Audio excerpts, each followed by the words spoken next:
Hello and welcome to episode 60 of the MisanthroPod. I'm Snipe, and as always, I'm joined by Wib. Say hello. Hello. And I am also joined by the illustrious Percussion Mike. Say hello. Hello. Sorry, I was like, oh crap, I mean, do I have to put on a voice for Mike? Because hello, my name is Percussion Mike. That's Yeah. obviously Percussion Mike. How are you, Matt? I'm well, how are you guys? I'm okay. I'm all right. I'm doing okay. Good, that's What are you all looking we can ask for. But yes, it's been an interesting couple of weeks. What have you two been like? How have you two been over the past couple of weeks? Fuck off. Fuck off. It's been a while, it's fine. It's been a while. It's been a while. How have you two gentlemen been in the elapsed time between podcast recordings? Been okay. We've had a lot going on, so I imagine this podcast is either going to be very long or contain lots of very small topics. Yeah. Which, I mean, the being small topics does require us not to waffle, so, you know... Yeah, I'm I'm swaying to it's going to be a long one, to be honest, because I don't think we're capable of doing short things. Buckle up, motherfuckers. What about you, Drummer Butt? Yeah, good. As like you guys, I've been on holiday for a bit, so that was nice. I have a slideshow prepared, ready for everyone. So Excellent. Oh, excellent. I hope you have an Excel sheet ready as well. So if you're watching this on YouTube, we'll put up slides as it's going. I don't actually go for them. yeah, Okay. We're not going to do that. Please don't look for it. Don't encourage Matt. Everyone listening not on YouTube is going to pause it, move over to YouTube, and then be disappointed. Yeah. Because they didn't wait the extra 5 seconds for me to say that. No. And also, Which they've really- then found themselves on YouTube. So. It's generally not a good idea anyway. Anyway, we should probably talk about some of the general little bits and pieces we've got to talk about. So first up, we got Kill Team. We got Kill Team. Yes. We did a video on opening the box of Kill Team. It's pretty good. It is pretty good. I have got one... I've got one little thing to mention about it that is really peculiar. Which is, we kind of mentioned in the video how it's sort of like a box set type deal, because it's got a nice box. Yeah, it's a starter set. Yeah, but I mean as in like a boxed board game. Yeah. So it's like a singular unit of thing. It's not like, you know, you buy a regular box set, like the edition box sets of 40k, and it's sort of designed for you to start playing 40k, but it's designed to be expanded upon. Yeah. And that's sort of the thing. Whereas this one, because of the coloured plastics and because you get all the rules kind of together, it sort of feels like it's supposed to be something that you can have as just a box on your shelf. Yep. So, like, as just a regular board game. So, whilst that is true, it's really weird because I've been assembling the terrain and there is literally no way to assemble the terrain in a way that will fit inside the box. Okay, right. Because it is spiteful. It would you And have cruel. to build it too big to fit in the box. So my theory about it being that kind of set is evidently very wrong, even though it seems right. It's a bit of a chimera. Yeah, it's a weird one. But also to answer a few people in the comments, which faction will you be having, Snipe, in the box set? Space wolves. You are not. You are having something different. What are you having? Necrons. You are having the Mechanicum forces. They're basically Necrons. They are not. Okay, before anyone gets angry, that was a deliberate fucking joke. And I'm having the Genestealer cultists. Because Yes. some people were asking, so I thought it would be best to communicate that. Drama Matt's having the Necrons. Yeah. Yes, we bought him Forgebane. We did not buy him Forgebane. Maybe we should have bought him Forgebane. Related to Rogue Trader, I gave away what I was going to speak about there. Yeah, Adeptus Podcastus. Oh, goddamn. Related to Kill Team, there was the Rogue Trader trailer that came out. The Cowboy Bebop trailer. Yeah, that which was... is not a problem. No, which was the first big expansion for Kill Team. And is done in a really light-hearted way. Like, it's from the perspective of this female rogue trader. And she's just, generally kind of being a bit snarky about the whole thing. It's nice to see somewhat light-hearted. It just seems like she's massively inconvenienced by the whole thing, and that's pretty awesome, honestly. What is it like when one of the sons of the Emperor tells you to do a task? Your first question is, how much?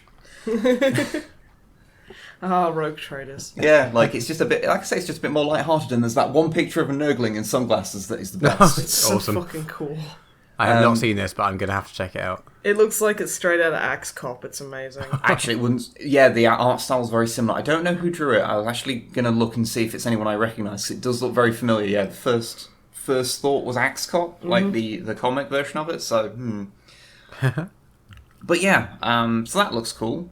Hopefully that will be a good. I'm intrigued to see what will happen. My when it brain's comes just thinking of Avocado Navigator.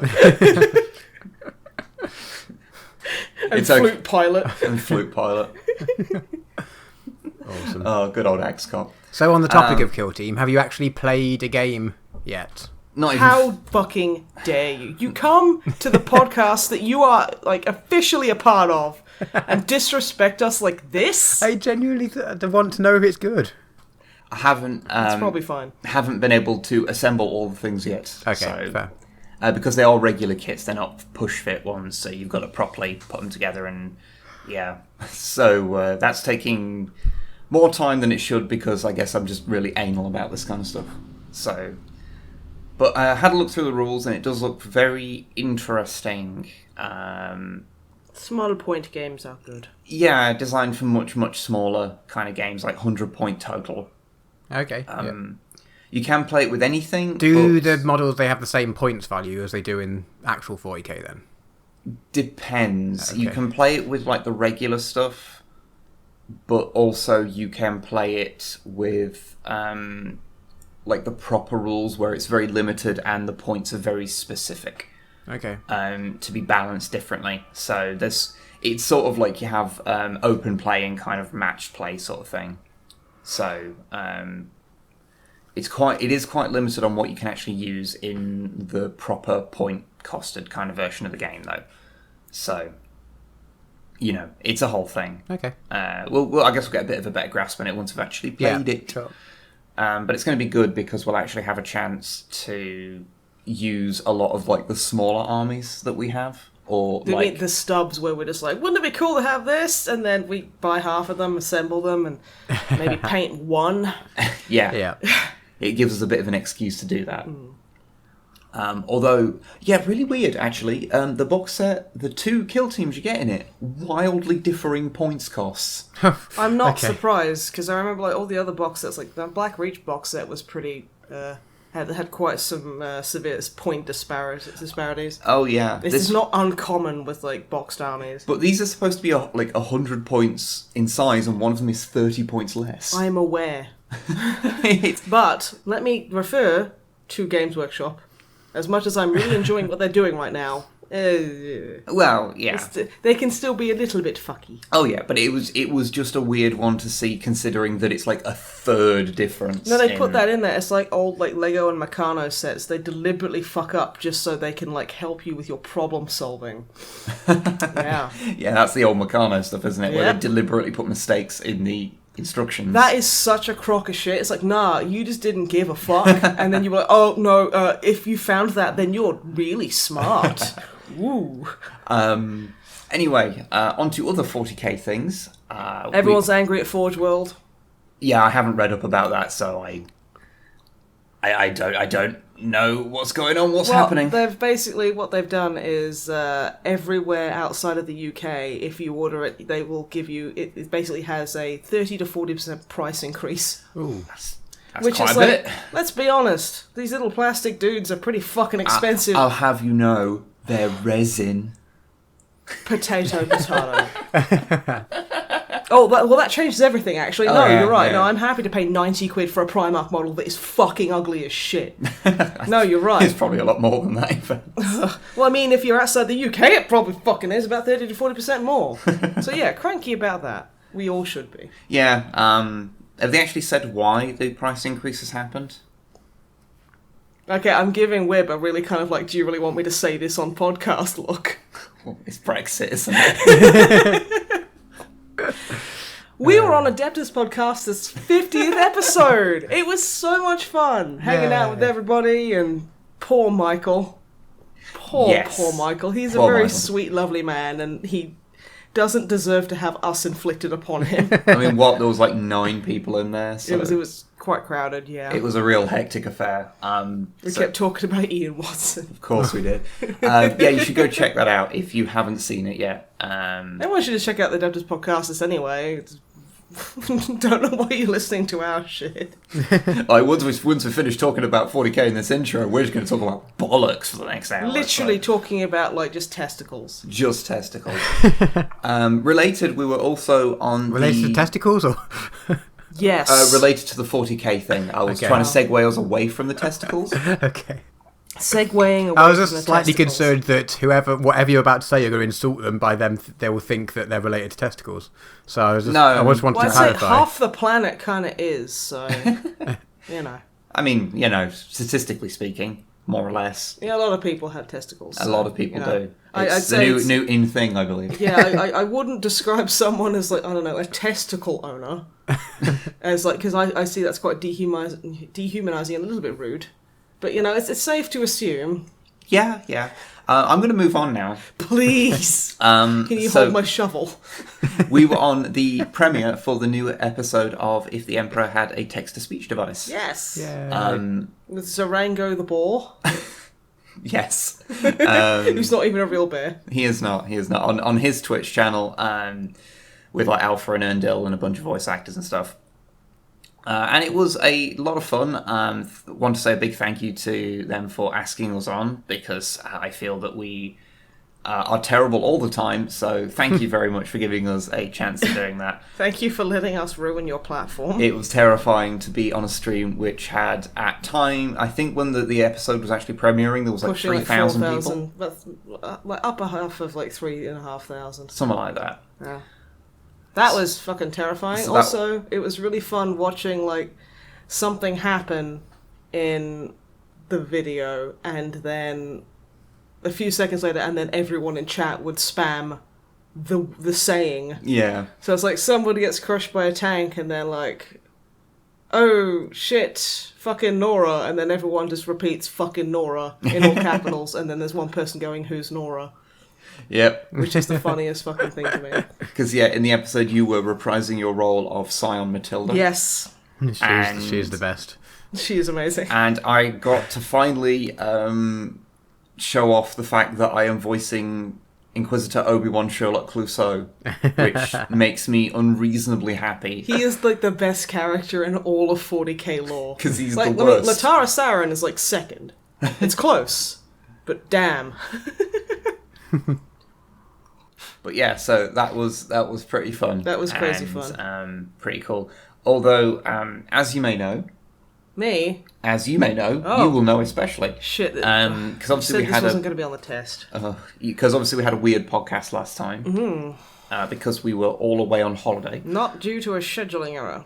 Well, I mean, kind of.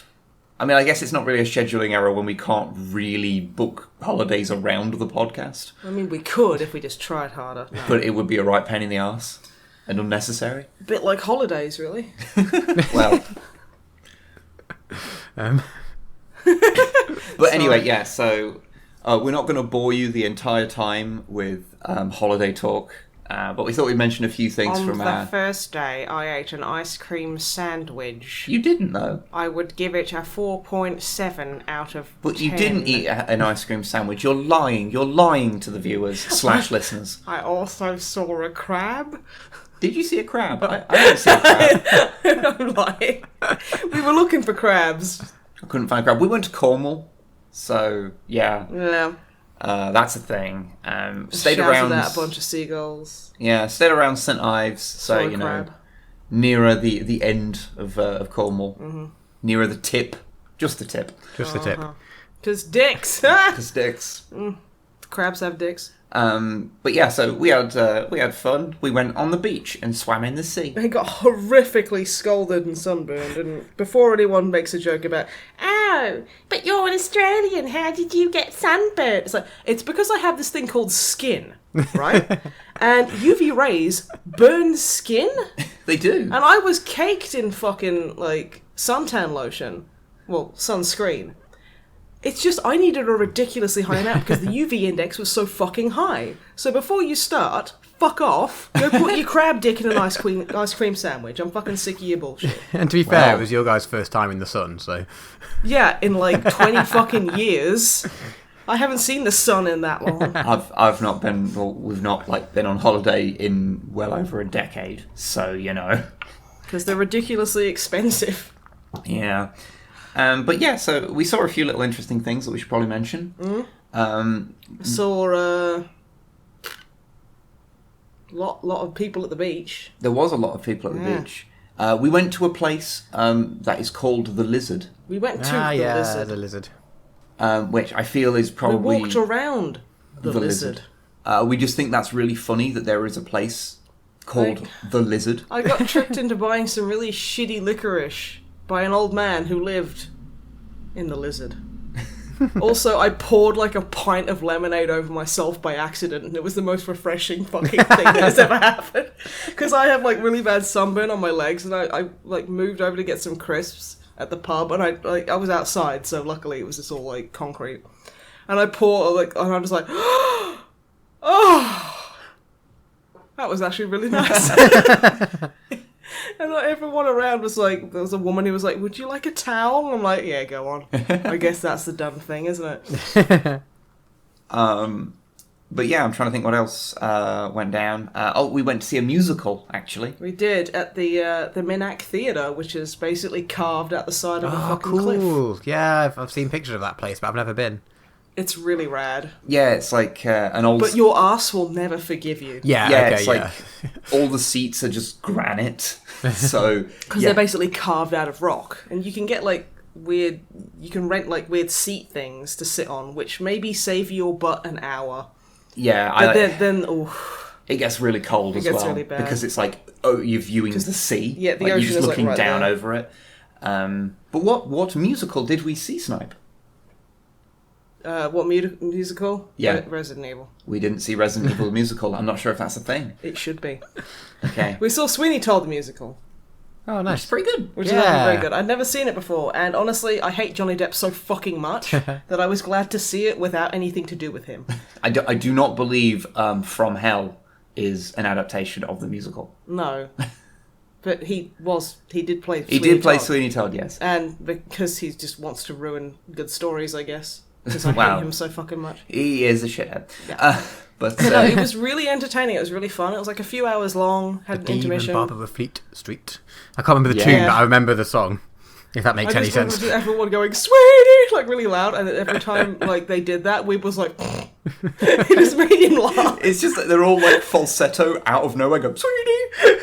It's just funny to me. Oh, what was that guy behind us? It was like, oh, I really like it, but I don't like the parts where they go from talking to singing.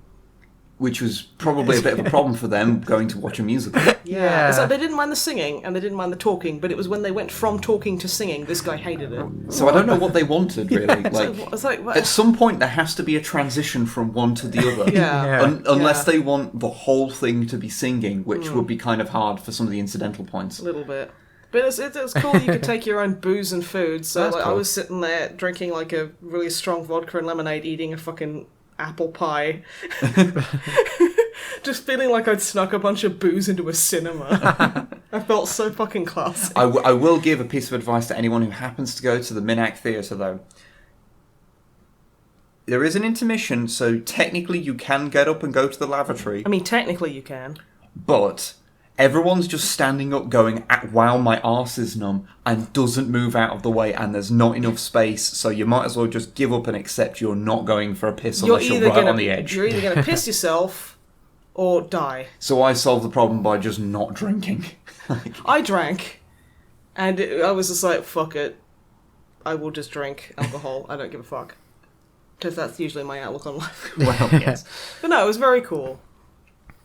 It was better than the lizard. It was better than the lizard. Which really, the only part about that was the fact that it has a cool name. Yeah, that's And true. I saw a drone hovering like 50 feet above a no drones allowed sign. Yeah, that's pretty funny. And I was like, hey. Awesome. Because I looked at it, I was like, no drones, like, at this point. Like, it is against the law. And I hear this whir, and I look up, and there's just a fucking drone up there. I'm like, well, shit. We also went to a place called the Lost Gardens of Helligan, which sounds like the most Dark Souls area. Yeah. And it had, like, there was a couple of sculptures there that were super fucking Dark Soulsian. Like, there was, like, the Mud Maiden. It was like this big fucking sculpture of a woman who's like half asleep, like half kind of covered up by the earth. And it's like, yeah, like if she was like, she's obviously Dark Souls like boss, because she'd get up and like all these roots would snap out of the ground into her face, and like half of her would be really like root and weird, which would be amazing. Yeah. Nice. It's just a big garden, isn't it? Yeah, and like it was a big fancy one because it was like, oh yeah, like apparently like, around World War One, like everyone who tended the guns went to war, and then like no one came back, so it was just lost. And there was like a big restoration thing during like the 70s. Yeah. And it's really cool. They charge a absolute fucking fortune to get in though. Yeah. Like it's absolutely gross how much they charge you. But yeah. Was there anything else really to mention from our time in No. Cornwall? And the Cornwall, no, No, there is not. there's not. There is not. Matt, you also went on holiday, didn't you? Yes, I did actually. Do you Well, have- okay then. Well, okay then. Do you have any quick tales to tell? I of your I time? do have one highlight actually. So again, I won't bore with a lot of stories, but we were walking along the Pyrenees because there's like a path that goes. There's three paths. There's one that goes right across the top of the mountains along the whole way, which is ludicrous. And then there's one that's lower down on the French side and one that's lower down on the Spanish side. Yeah. So we were walking along the Spanish side because that's where the sun is, and it rains in France, and it doesn't rain in Spain. Imagine this like basically. absolute line of sun and like Pretty much, rain. like you see the clouds coming in over the mountain, and then they sort of dissipate at the top of the mountain, and you're fine either side. Yeah. Which is Okay. pretty cool.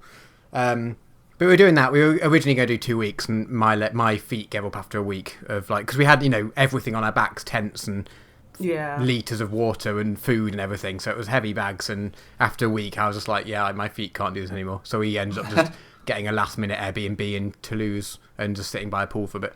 Oh, nice. Oh, fair enough. But anyway, so my one story is about, so we were, to paint a picture, we were walking across some mountain pass, and we'd just gone up some like big steep, like big drop on one side scree thing, which was sort of walking up and slipping slightly, and then we got to the top of that, and then we had to do basically mountain climbing almost. Like it was meant to be a walking path, but there's a few bits where you have to scrabble, and this bit was apparently, is according to our guidebook, like the hardest bit on the whole, because you can do the whole thing in like 40 days or something. So we just done like the middle section, like a little bit of it, but this bit was like meant to be the most tricky bit in the whole thing.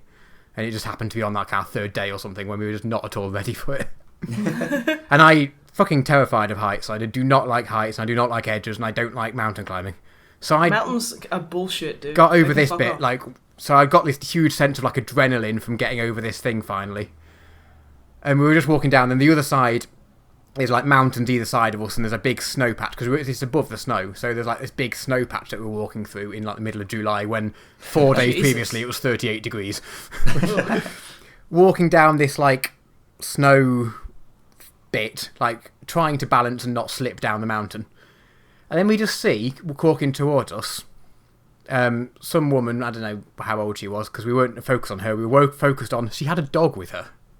Dog. Oh. Like some sort of terrier type thing. And there was a few dogs around, and there was like, because most of the path, apart from like this one climbing bit, and I think there's a couple of other climbing bits, but most of it is just walking, so like people do take their dogs along, because why not? But this one terrier, which we were not expecting to see in the snow after this climb, coming from the other way, so I don't know if they would have done the climb or not, I don't know. But this little terrier thing, so the small side of medium-sized dog, had pannier racks on it. Like, it had a little backpack. So she was carrying her big bag with like all of her bits and bobs in it, and then this dog had like It was like 2 straps over him and then a little pannier bag on like both of his sides. And it was the most adorable thing. Little saddlebags. And then it gets better. So we get past it and she asks us, oh, hi, nice to meet you. What are your dreams? And we were just what? So seemingly she'd been going, we thought, she's been going through and just asking everyone she meets. But then we were about to say, and she was like, hang on. She turns to the dog, and then out of the dog's little pannier rack gets this little, like, dream journal, effectively. and just like, what are your dreams? So we just said something, and then she was just like, write it down. And was like, what's your names? And just wrote it down in this little journal, and then put that back in the dog's pannier rack, and then off they trotted to the next person. The dog is the carrier of dreams. Yeah, exactly. It's Dream Dog. But we came to the conclusion that actually it was the dog's project, really. But the dog was accepting its limitations and not being able to write in a little journal. Definitely. He's just sort of dragged his human along to like do the actual interpreting, basically. And she's just really helpful and supportive of his dreams. Yeah, exactly. And then this dog was quite happily just plodding along the mountains with a bag full of dreams. And it was just so surreal and so amazing. Honestly, I kind of want to ask if maybe you were really high altitude, but I honestly don't want to do that because I want to live in a world where Dream Dog and his helper maiden are a real thing because that makes my life so much fucking better. No, we both saw this, so unless we were having some sort of shared hallucination, I think we're safe to say Dream Dog was real and Dream Dog is the best. Even if there was a possibility of it being hallucination, I refuse to fucking accept it because that is amazing. So yeah, that's my one vaguely podcast related because the whole dog thing we have going on. Well, yeah. Which is there was a lot of dogs in Cornwall. I can say that there were so many puppies. Oh, excellent. So yeah, that is my one good holiday story for you all. That was amazing. It was a very good holiday story. Thank you. Shall we get to the thing that people, I guess, tune in for? No, they've already heard Dream Dog and Help a Human. I guess. But anyway, Wib, what have you been up to, my friend that I live with and married? Well, apart from doing the whole going on holiday thing and then coming back and scrabbling together to get everything done. Just working constantly. To get back into sort of routine. Yeah. Apart from that sobering fucking mission. Well, I have played a bit more of The Surge because we played that. Yes, I watched your video of it. Yeah, it looks really good. It looks nice. I don't know if it looks like it would be a nice game to play, but it looks nice, if that makes sense. Like, the aesthetic they've got is really nice, I think. Yeah. I get you. It's a funny one because obviously there's a lot of games that have tried to emulate the Dark Souls kind of style. Yeah. And they have a fairly mixed bag approach. Because there's things like Salt and Sanctuary that do all right. And then there's things like Lords of the Fallen that are bad. That are just bad. Lords of the Fallen is terrible. And this one is not. It's because it is a proper 3D one. Because I think a lot of the ones that have done okay have been like 2D adaptations of it. I think the new that Dead Cells game. I think that's kind of a bit Souls-like as well. But this one's full 3D and it does have a really interesting kind of shtick going of that. You're someone who has basically elected to join this company, like for a better tomorrow and all that. Anyone who uses that saying, like, run. Yeah. On the topic, just run. Your video opened with that clip. Yeah. And for the first few seconds I was watching, I was getting really angry that there wasn't a skip ad button. And then I didn't realise it was part of the video. I just assumed it was some terrible corporate ad for something. I totally get what you mean. Well, bonus points for authenticity. Yeah. Really. It's put together well and like it's very kind of like, hi, we're a big corporation trying to be pally with you. Yeah. Kind of. It's that's exactly what it's like, isn't it? It's fantastic. And that kind of side of it's like cool. It does have some problems though, largely in that it sort of has a habit of not communicating certain things to you particularly great. The main one being the first boss that I can think of. So just to kind of go into the combat. The combat is basically like Dark Souls, but obviously it's like sci-fi and you strap things to yourself, so you end up looking like a character from the hit television cartoon Centurions that I know everyone's watched. Oh, everyone watches that TV show. It's an old TV show. I had a VHS of it. Every person I talk to about it goes, "What the fuck are you talking about?" But it was a real show. Nothing is realer than Dream Dog and Helper Maiden. And by the look of it, because I haven't got too deep into it, like most of the people you're fighting against, who are also in these like mech suits, seem to be like dead or undead or something, being kept. Maybe they're kept alive by like the machine, and so they look all desiccated. Some don't. And they seem to be like the more angry ones that will run at you. But I think, aesthetically, I think that kind of part I like a lot. Because it's very Soma system shot. I say Soma, it's system shot. Yeah. That kind of like body horror, transhumanism kind of thing, which I do find personally very scary. Yeah. So I think it pulled that off pretty well. At least in the designs. Yeah, and the one of the big differences between like the two big differences I can really think between that and kind of Souls proper is that rather than having like individual levels for everything going up, you have sort of just a power level that you level up, and the better gear you can fix into that with the more power you've got. So kind of actually a little like FTL, I guess. This is sort of the first game I can think of that works like that. And the other one is that when you block, you can't move. So you're kind of locked in place. So it kind of, to me, that means that blocks become a lot less useful and you end up spending a lot more time dodging. Which is not inherently a bad thing. It's just a thing. But the game does have, I don't know if it's going to be common for all the bosses because I've now got into like the second area after we did the video. But the first boss had, like the way you beat that, because you would have seen me dying to it a couple of times in the video. Because it doesn't really portray, it doesn't really communicate to the player, really, the general idea. Yeah, what you're supposed to do is to, when it starts firing missiles at you, is run underneath it so that it hits itself and that stuns it. I'm so glad it told you, well, basically hinted at that. Maybe there is something that comes up on screen that tells you that, but I missed it. I don't know. So yeah, I had to look that up, and it's like, oh, okay. And even once you know to do that, it actually can be a bit finicky, and sometimes it's really easy to get yourself knocked away in a manner that means that it's actually quite hard to go around and hurt the thing. But once I knew, then I was able to beat it relatively easily. And the things that we dubbed Truckosaurus and the Spaceman, I also dispatched relatively easily once the video had done, and I could spend a bit more time paying attention to how the video game works. Yeah. Best band name ever. Basically, I would kind of say the Surge is, from what I've seen so far, got a bit into the second area. You get a companion drone, by the way, in the second area. Yeah, I named him. You did name him. His name is Eggs Benedict, but Benny for short. Yes. Who can basically like shoot at things Excellent. to pull them. Excellent! Ah! Yeah. I see what you did there. But you use him like rocks in Bloodborne or whatever, where you use them to pull people towards you. Yeah. So if there's like a group, you can pull people and things like that. He's a taunter. A taunter, basically. So Okay. you can also do some other things like unlocking doors with him, but I haven't encountered too much of that yet.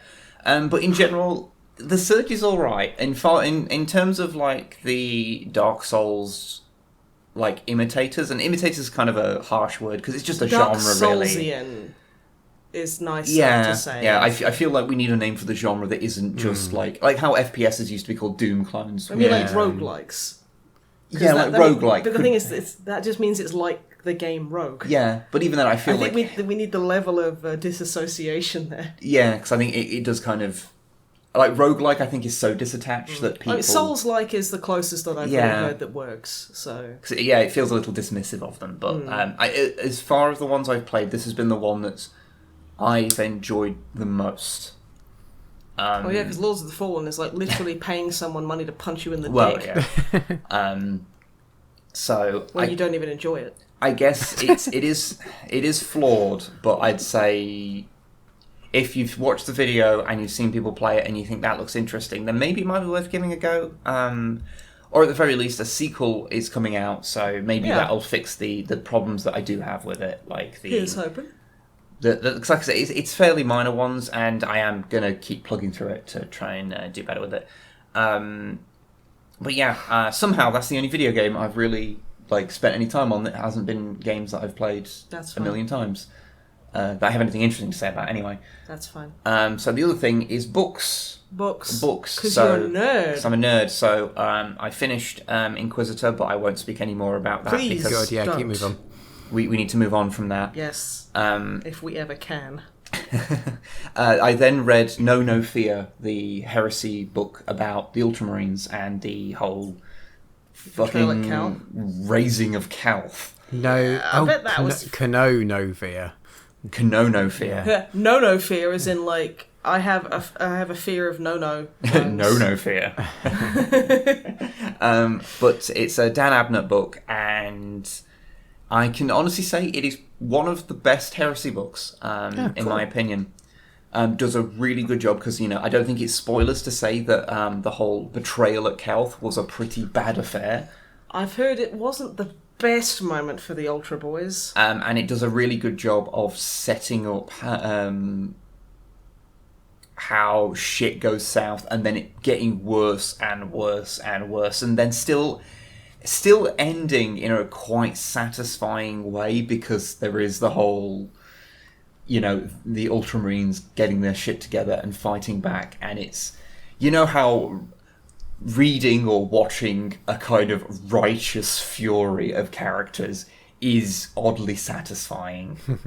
And it goes through that whole thing. And it also makes the Ultramarines not shit, which is something that Games Workshop has had a pretty checkered record of. Because I like the more three-dimensional Ultramarines because they're actually kind of interesting. Yeah, it's annoying to see them fucking everywhere, but I think someone's going to be the poster boy. Yeah, I guess the problem is that they were portrayed as they were the Scott Summers. They were the vanilla Marines, and so it ends up making them feel like the most boring Marines. Yeah.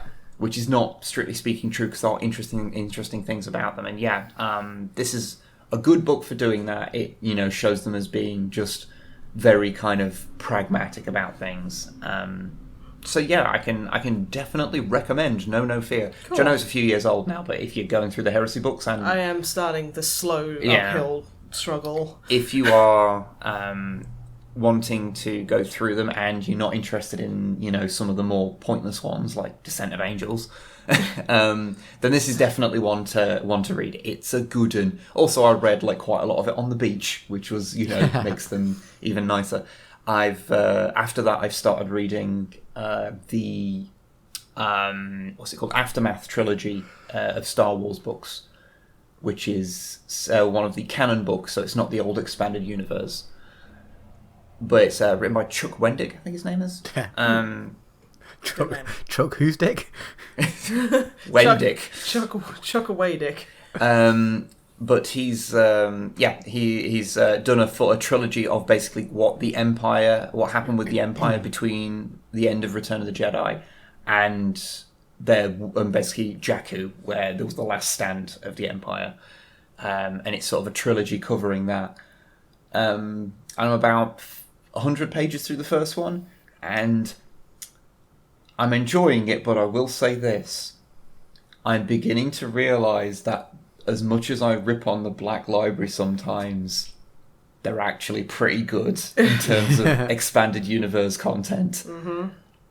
There's some stuff in it that I'll wait until I've read the full first book before I see if these things annoy me too much. There's a lot of let's quote a character from a movie, or that is my biggest pet hate. It's that's why I will read maybe. I will read a lot of fan fiction, but I like maybe 1 out of 100 fics I read. Because I remember reading a Firefly fan fiction that started with River in the med bay. And Jane had his hat on, and he basically verbatim kept quoting, oh yeah, he looked bigger when I couldn't see him. And Simon's all like, you're like an ape that's learned how to talk. He insulted him somehow like that. And River's like, I can kill you with my brain. And I was like, this is toxic. I have actually lost days off my life. This is so bad. You don't mean toxic in the usual internet way. You mean physically poisonous. Poisonous to me. I need to go have fucking dialysis after this because my kidneys can't fucking deal with this shit. I hate that fucking garbage. In this book, they literally quote, "It's a trap." Which, yeah, it also has the problem of everyone being a little bit too close to the action, but that's very common. Yeah. Also, interestingly, it does have Mr. Bones in it, the homicidal B1 battle droid, Oh yes, Mr. Bones. which is a thing. So, yeah. That's like the Jeff the Killer of the Star Wars universe. A little bit, but yeah, I'm kind of ripping on it. But I mean, I'm enjoying it. It's interesting to read, like, because I've not really read any Star Wars books, and I know the old expanded universe is beloved by many, but the extended old extended universe is not available. 3 books for a tenner from the works. So Yeah, exactly. The works is amazing, and I love it. Yeah. But that's I think that's all I've really got to talk about. Okay. So So, Drummer Butch, what have you been up to, holiday notwithstanding, and telling your dreams to Dream Dog? I actually have a few things to say. We only got back last weekend, so we've only been back a few days, but I have casually finished Final Fantasy VII. No, I say finished. It was kind of accidental. Well, because how do you accidentally finish it? The final crater is final as shit. The final crater in the Final Fantasy VII. So there's a few things. So I know that there's various extra optional bosses you can do. Mm-hmm. Yeah. Yeah, if you haven't beaten Ruby Weapon, you haven't really beaten. So I haven't done any of that. Obviously, I finished the main story, but it was so I don't know. So I went through and I was in the whole North Cave thing and went through and fought and like got to the final boss, got to his third form, like the third part of that final boss. Yeah. And then died and then had to do it again and had to be annoyed because I didn't realise like how big this North Cave thing is. So when you have that save crystal, I put it down near the start, which was kind of annoying. Well, not that near the start, but it was a little way back because I didn't realise you only had one and how long this fucking bit was. Yeah. So I had to go back and do it all again, and then I was getting frustrated anyway because the third boss, which turns out to be the final boss, but I didn't know, like because I assumed you fought Sephiroth as himself. Like, I didn't realise you fought all these other weird things that are just, there's this thing now that you've never seen before, but that's the big boss. So I mean, you fight Genova. Keep relatively spoiler free because I got a message from a listener who was like, "Yeah, I've started playing Final Fantasy VII. Okay. Sort of, I've done it. Okay. And it's really hard. So like, well, maybe you don't spoil it too bad for that poor person. Well, all I'll say is the bosses that you fight. One of them is the recurring boss that is connected to Sephiroth, and but they don't. Then you look fight the like same. multiple forms of Sephiroth. But yeah, anyway, and then I got annoyed because one of the moves that the final form does takes like a good minute to play out. Yeah. I just found myself. I just genuinely found myself sat on Twitter scrolling through Twitter because I was like, this is just fucking boring at this point. So I don't know. I really enjoyed the game, but it was a bit, and then it just cuts to some cutscenes and then things happen and then the game closes. And I was like, I guess that's the end then. This is why. Like, and I don't know. I really enjoyed it all the way through, but it was I didn't realise that was the last boss, and then it goes a credit scene, and after the credit scene, I kind of thought you go off and then clean up all the rest of the nonsense in the world, these optional things. I didn't realise I should have done because it's an old game and. Yeah, that's how it would have worked, but I didn't realise. And then after the credits, I was like, "Cool." And then the game closes, and I was like, "Oh, I guess that's it then." I don't know. It was just I don't get me wrong. I'm not taking anything away from the game. I did really enjoy it. It was such a weird, abrupt ending that I kind of got bored at. Yeah, and then it stopped. It just left me feeling like okay. I'd say the way to play Final Fantasy VII is to. Basically, because like speaking of someone who's played it through 3 times and only completed it once officially, it's basically like what you got to do is you get to the final crater and then do everything else. Yeah, I do everything. Yeah, optional. Well, my plan was to do all the optional things, but I didn't realise you had to do that before. Yeah, now I'm going to have to. I knew that was the final. I'm going to have to fight my way back out of this crater and work out how I get back out, and then go off and do those. And I don't know. Yeah, I'll get bound to it at some point, but I'm going to have a bit of a break from it now because I was just a bit like, I don't know, it was weird. And taking nothing away from the game, I did really enjoy it all the way through. It was just such an abrupt ending, I just wasn't prepared for it at all. No, I totally get you, dude. I don't know, maybe I should have seen the signs, but I didn't, so... It's not necessarily a criticism of the game, it could be a criticism of me. But the point is, I still felt weird at the end of it. That's fair, dude. I mean, to be fair, like, I kind of love the fact that the game doesn't even go back to the menu when you beat it. Yeah. I kind of love that because it's like It might as well have a sign that goes, fuck off, we're done. Well, to me, the way that I like to play it is that I'll play through the game, I'll do the extra stuff that I want, and then I'll go do the final crater, and then that's me done. Yeah. And so the fact that it ends so finally says, this is it, you can't even come back to the menu because it cuts to a star field, I think. And it's just like a screensaver, effectively. It basically says, the story is done.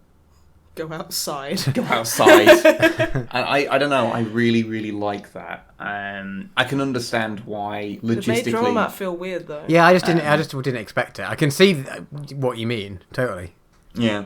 And it's one of those things that's kind of difficult to think, because like, that to me, it's like, that's the final area. And that's so ingrained in my mind that You forget. Yeah, I forget that. I guess there's quite a few times when you finally we're going to go and take down Sephiroth, so this could just be another time that you're finally going to go take down Sephiroth. And they even say before the start at some point, they were like, oh, so this is just a test run then? And I was like, why did they put that line in if it's just the final battle? There is a few lines that basically say this is the point of no return, to be fair. Yeah. Maybe. There kind of is, mate. Maybe. Anyway, whatever. I still enjoyed it. And at some point I'll load it up. My downside now is that when I load up my save, I've not beaten that end boss. So I'm just like, oh, I've kind of deprogressed. So I might leave it a little bit before I go off and kill all the other weapons and... Hey man, if you can, let us know if you can take down the ruby or emerald weapon, both of which are a fucking challenge. I did accidentally fight the emerald weapon because I didn't realise what it was at some point when I was exploring the submarine. I was like, oh, that's cool, I'll go say hi to that. And it was like, no. That was a mistake. Is that the one with the 30-minute timer? It is to begin with, unless you've got the underwater materia. I didn't last time. I did it one-shotted every single person in one hit. So. Yeah, it'll do that. It's a prick. Fun thing about the emerald weapon is when I beat it, I found that it actually got more and more deadly the more and more powerful I got. Oh, really? Fight it at level 10. It's way easier. Because when I first fought it, it would very rarely do the attacks that do full damage to all three people. It would very rarely do those. And then once I started getting, a couple of characters with final attack revive, then it was doing it constantly. Just constantly doing it. Like, I think it was just, I had to do like W summon with Knights of the Round and then mime it with multiple people. And so I just ended up with this endless cycle of Knights of the Round. Can you mime a W summon? Yes. You can't mime a normal summon, though. Yeah. I'm thinking. I remember I got really angry once because I tried to keep miming a limit break, and it was like, you can't do that. Yeah, you can't mime limit and I was breaks. like, I don't care. Yeah, you can't mime limit breaks there. This game sucks. They are unique to each character, Yeah, so it's considered a different attack, as I would assume, programming wise. But if you can beat either of them, then well done. I've never beaten the ruby weapon because every time I try to, I kind of get a bit into it and go, this just isn't fun. It's not fun. It's bullshit. It's like the one really bullshit fight in the game that I really don't care for. It was specifically put in the game for like European audiences to be bullshit. Yeah. So European and American. Yeah. Any parts that sort of stood out for you, Matt? No spoilers. Without spoilers, it's hard to say. It's just all good. It's a very good game. And I'm very happy for the person playing it, whoever they are. But yeah, I shouldn't dwell on it anymore. Been playing a new game, literally started yesterday, and I think I'm nearly finished it. It's a very short, presumably indie game. I don't know. Have you heard of Submerged? I've heard of it. I don't think I have, honestly. Yeah, I have. It's just quite nice. It's like, so you start off and you're just a presumably brother and sister, and you're on like a boat and you end up finding you find some like submerged city, hence the name. So it's like just the tops of buildings are peeking out, and your brother's ill and you've got to just go and find like stuff for him. So it's sort of exploration, and then you get to the building with things on. You have to like climb up, and it's sort of exploration and climbing and that sort of stuff. But there's no like you can't fall off buildings, you can't die. It's more of a exploration story thing. I don't know. It's hard to say. It's just quite a nice change from 507. And like, there's two stories. There's a story of why the city is like this, and there's a story of them. But there's no like words or text or anything. it's all like portrayed in like these little pictures that you find as you're exploring and things. And I don't know, it's just quite sweet and it's quite pretty. It does sound quite lovely. And yeah, and it was like basically free on Steam at some point. Yeah, don't have much more to say that, but if you want a game that you can't lose at, presumably, that is like, something in the story is eerie and is building up, so I haven't finished it yet, so I don't know what's going to happen with that. But so far, there's no enemies, and there's no, like, you can't fall off the buildings that you're climbing. So there is a bit of, like, you have to look at, it's not like just complete walking simulator, like, you have to find the path that you're exploring, and sometimes it forks off so you can find secrets and things. What's your language? Yeah, and then when you drive around in the boat, sometimes like dolphins come and swim with you and things, and I don't know. It's just quite sort of relaxing, nice game. A nice experience. Yeah, definitely. And it's not very long. I've only played for 3 hours yesterday, maybe, and I'm like, I think there's 10 like main things you need to find, seemingly, or something like that. And I found like 8 of them, so I've only got like another half an hour left, I imagine. Okay, I'll have to give that a go at some point. But just as a little experience, I just found it quite nice. So yeah, would recommend, especially if it's on sale for 50p or whatever I paid for it. I've got a few games now that I've just been buying. You know, there's Steam trading card things that I have no use for, but you get given occasionally. Yeah. I can't work out when, but it's just randomly during playing a game you'll amass trading cards if the game has them. So I've been selling them, and I had like a £5 worth, and then I had one that was I sold for like £4, so I had like a £10 worth. So I've been buying like a few games that are like £1 or £2. I think we bought Kill Team, the old twin stick shooter. I think we bought that entirely with trading card money. Yeah, I just remembered, like, I mean, mild spoilers for Resident Evil 5, because as if anyone knows, like, doesn't know by now. But I remember, I probably don't, but I don't care. Yeah, no, this is the thing. You either know or don't, and don't care. Yeah. Like, so I got done with the session, like, I was like a few hours in, and I closed it. It's like, oh, you have new trading cards in your inventory. And it was like, Jill Valentine. I'm like, well, if I didn't know, that would be a massive fucking spoiler. Oh, trading cards are terrible for that. Yeah, it's like, wait a minute. Like, no, Chris is all like, oh, Jill's dead. Poor Jill. I love Jill, but Capcom won't just fucking make us an item because they're fucking cowards. That's actual in-game Chris Redfield quote. Okay. I've played Resident Evil 5. You haven't. You can't actually challenge me on that. That's true. Yeah. Nor would I wish to. No. And it's just like, oh yeah, Jill Valentine. I'm like, oh, I know that, but fuck you. Like, imagine someone being super psyched and just being like, oh, I really miss Jill. This is horrible. And just having no idea and not knowing. And then seeing fucking Jill. Oh. Oh, heck. Yeah, there's quite a few games bullshit. I've seen that do things like that, where they'll give you character things and you go, well, I know that character's in the game now. Yeah, and it's just a bit like, ugh, don't be a prick. Sorry, dude. I'm completely just changing the course of the conversation. It's okay. All right. It's not an unknown thing for us to do. It is. Tangent and waffle? Heck. Okay, I have 2 last things just to quickly mention. Okay. I know you guys don't particularly care, because I mentioned it earlier, but there's a new Red Dead Redemption gameplay trailer. I like the horsies, and I like the 6-shooters, and I like the hats. Yeah, I mean, yeah, I tried playing the first one, and I just, for whatever, I love to get a good Western game, and I was like really excited for it, and I just couldn't get into it for I have no idea what reason.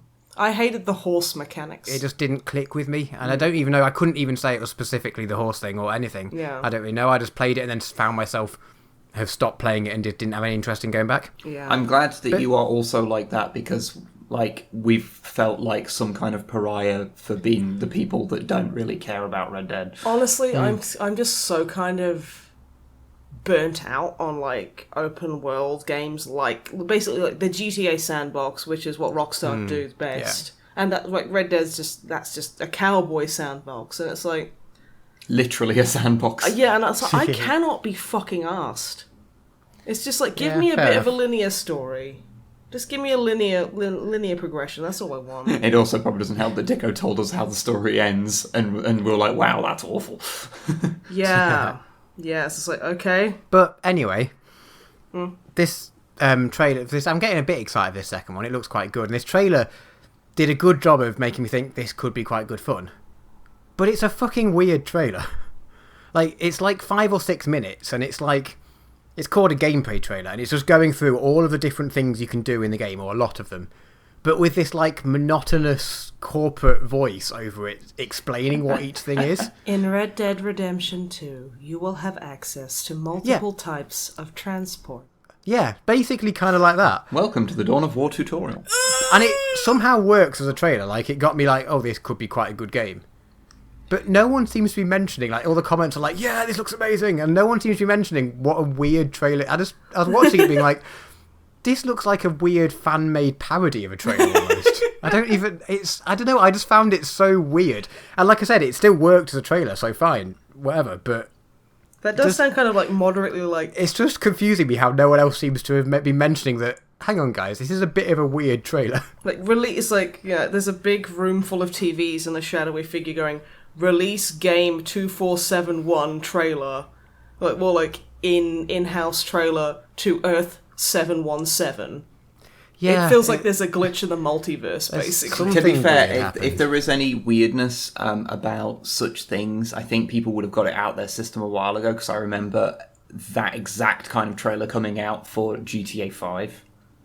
In GTA 5? Yeah, literally. Oh, really? Yeah. I don't. Yeah, there was one of those, and I have seen them for a few other games. It is a thing, but you tend to only see them when you burrow down into like multiple trailers. Like the big trailers tend not to be like that. It really feels like it should have like for internal use only stamped across it.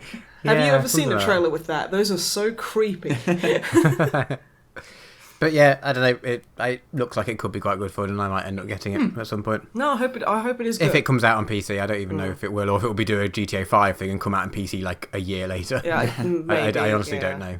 I think that'd be more sensible. I would be up for trying it, because I'm down for the concept, even if I didn't like the original. Yeah, I want to be a cool cowboy. Yeah, exactly. Last thing, just to mention very briefly, a new Netflix show we've been watching. Oh? Disenchantment. I watched the first episode of that. What were your thoughts? Just in like a word or two. Not funny. No incidental music. Okay, didn't notice a second because I was too badly distracted by your first point. It's just not funny at all, is it? It is really unfunny. It's so bad. Like, it's like... It's weird, like, it says, like, it's like hyped up as, like, this adult cartoon, and it's basically like Adult The Simpsons. So that's what it says, but it's... That's what it's trying to be. It's a very teenage, oldest sense of humour, a lot of the things. And it's so predictable. Me and Ruth, even halfway through, we watched it, we're like, so we'd pause this and go get a beer and have a drinking game to, like, every time there's, like, an obvious joke, because we'll be pissed in the next 10 minutes. Yeah, like, shit, because I watched it, and Wib, like, occasionally kind of, like, floated on in, and it was, like, because he was in the editing dungeon, he kept taking his headphones, turning around and going, is it funny yet? And I'm like, no.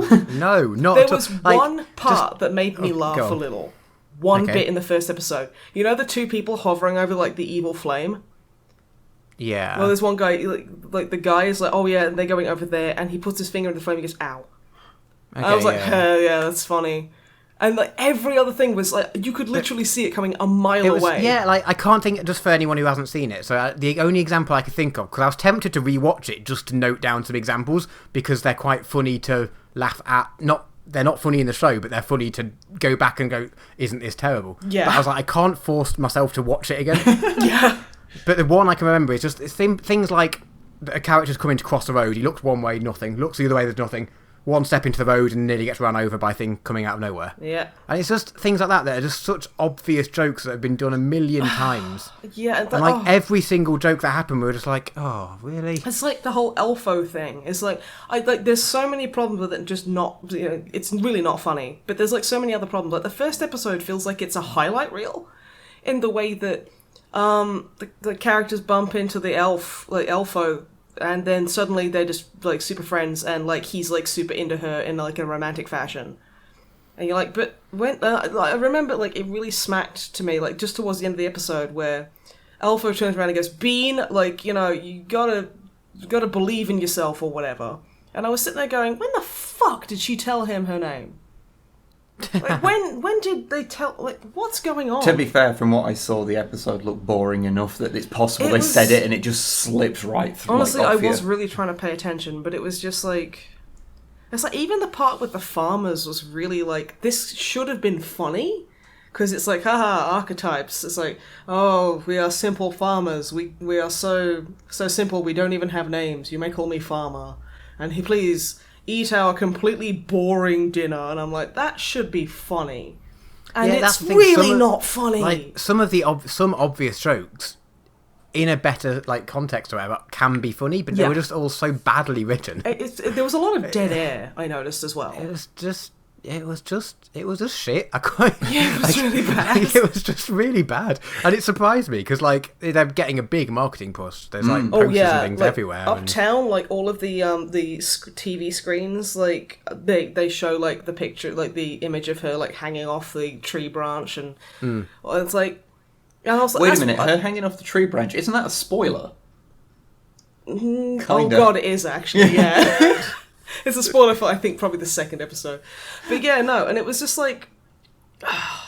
Because like, I was just like, well, it's everywhere, and it's on Netflix, and I have Netflix, so I might as well just watch it. Yeah, that's what we thought. And we've just finished watching Adventure Times, and there's no more of that. Yeah. So we were like, okay, we need a new cartoon to watch. And because Futurama was great, and it has a lot of Futurama actors The Simpsons was good many years ago. Yeah, so I kind of was like, sure. But yeah, it's just like, there's so much dead air, so many really obvious jokes that are signposted so hard, and like just... bad. The bit like I do mean to actually go and watch the episode properly because I just saw bits and pieces of it like in between editing. Just don't. There's genuinely no benefit you'll get from watching. You'll just feel worse because it just felt just very flat. Every bit I saw about it, it looked like it had so little energy, and so everything was tired. That's a good way of summing it up. Actually, yeah. Very ugh. Yeah, genuinely, dude, I wouldn't bother. Okay. It is. I mean, like you said, it is free. So, but at the same time, yeah. But yeah, I'm glad you have the same opinion. I'm glad it wasn't just us. No, this just doesn't land at all. So unfunny. Although, if you do our said drinking game to it, I imagine that not that I'm encouraging massively over drinking, but I imagine that could make it a vaguely entertaining. Should you drink something with a very low alcohol content if you do that? Like, I think even drinking water, you'd probably get poisoned. But yeah, that's me done for the 4 days I've been home or whatever it is. Surprisingly, a few bits to talk about, which is rare. Yeah. Okay then. So Snipe, what have you been up to? Well, I'll get the obvious one out of the way. I played a bit of Inquisitor Martyr. Yes. Don't like it. It's. It was kind of pushed as like a Diablo kind of style kind of game, like the dungeon crawler kind of thing. And I was like, I like me some Diablo. I like me some Diablo. So I was like, this is gonna be good. It's so flat, very boring. It's like it just this does really piss me off. Where you can play as like a librarian or as a inquisitor, and like say it's a psyker, or you can play as like a psyker, or you can play as like a guy in basically Terminator armor, or you can play as a woman who's basically in a fucking skin tight cat suit. Yeah, you can play as someone in armor or a psyker or tits. Yeah, and it's like that really kind of really upset me because it's like, I don't want to play as a bondage woman. It's like, I don't mind having that as an option, that's fine. But I thought you could basically pick which character you wanted to look like, and then pick if you want to be skin tight, PVC, or actual fucking armor. No, it's just if you play as the lady, you're basically just in you're in a vacuum pack gimp suit. Yeah. And it made me feel really sad because it was like, oh... It's a pity because the voice actress is great. The voice actress is fantastic. I mean, the other guy's like, oh, yes, I'm so fucking edgy. It's really annoying to listen to, which is one of the many reasons I picked the woman. And her picture is cool, but it's really annoying. But that's I won't harp on that anymore. That just kind of, it hurt a little. Hurts just a little bit. And the gameplay sucks. It's not very good. I mean, I like the idea of what they're going for, but saying that it's similar to that of Diablo is massively incorrect. I'd say it's more akin to maybe Dawn of War 2, if Dawn of War 2 wasn't entertaining in any way to play. And you're only dealing with one person. Yeah, and it is very kind of... You stand there and just go pew. I think that's the problem. And then, everything kind of rushes at you. I mean, you can have, close quarter. I'd pick basically the sniper, or whatever it was. You pick like Well, the I kind had of hybrid like sniper one. I had like a sniper rifle and a shotgun, so basically like two extremes. Yeah. And I honestly, I really did want to like it, but it's like there's a lot of games out there that do what it was trying to do way better. So it just disappointed me. I think that's that one of the big problems. Yeah, it's just other things do what it's doing better. Yeah. And I would be intrigued to see how it is to play multiplayer, because of course a lot of games like that are better multiplayer. Well, I think, but that's true of all video games. Yeah, so, very much so. So it's not really something in its favour. Also, we have the best pronunciation of Adeptus Astartes, which is Adeptus Astartes. Which is like the most New Zealander way of saying, oh yes, we're going to go and get some Astartes. I am intrigued. Exterminate us, this planet. I do think it's one of those games where when you play, when you like playing it or watching it, you kind of feel like you should have Lexicanum open in another window, because... What, to just point out what they've got wrong?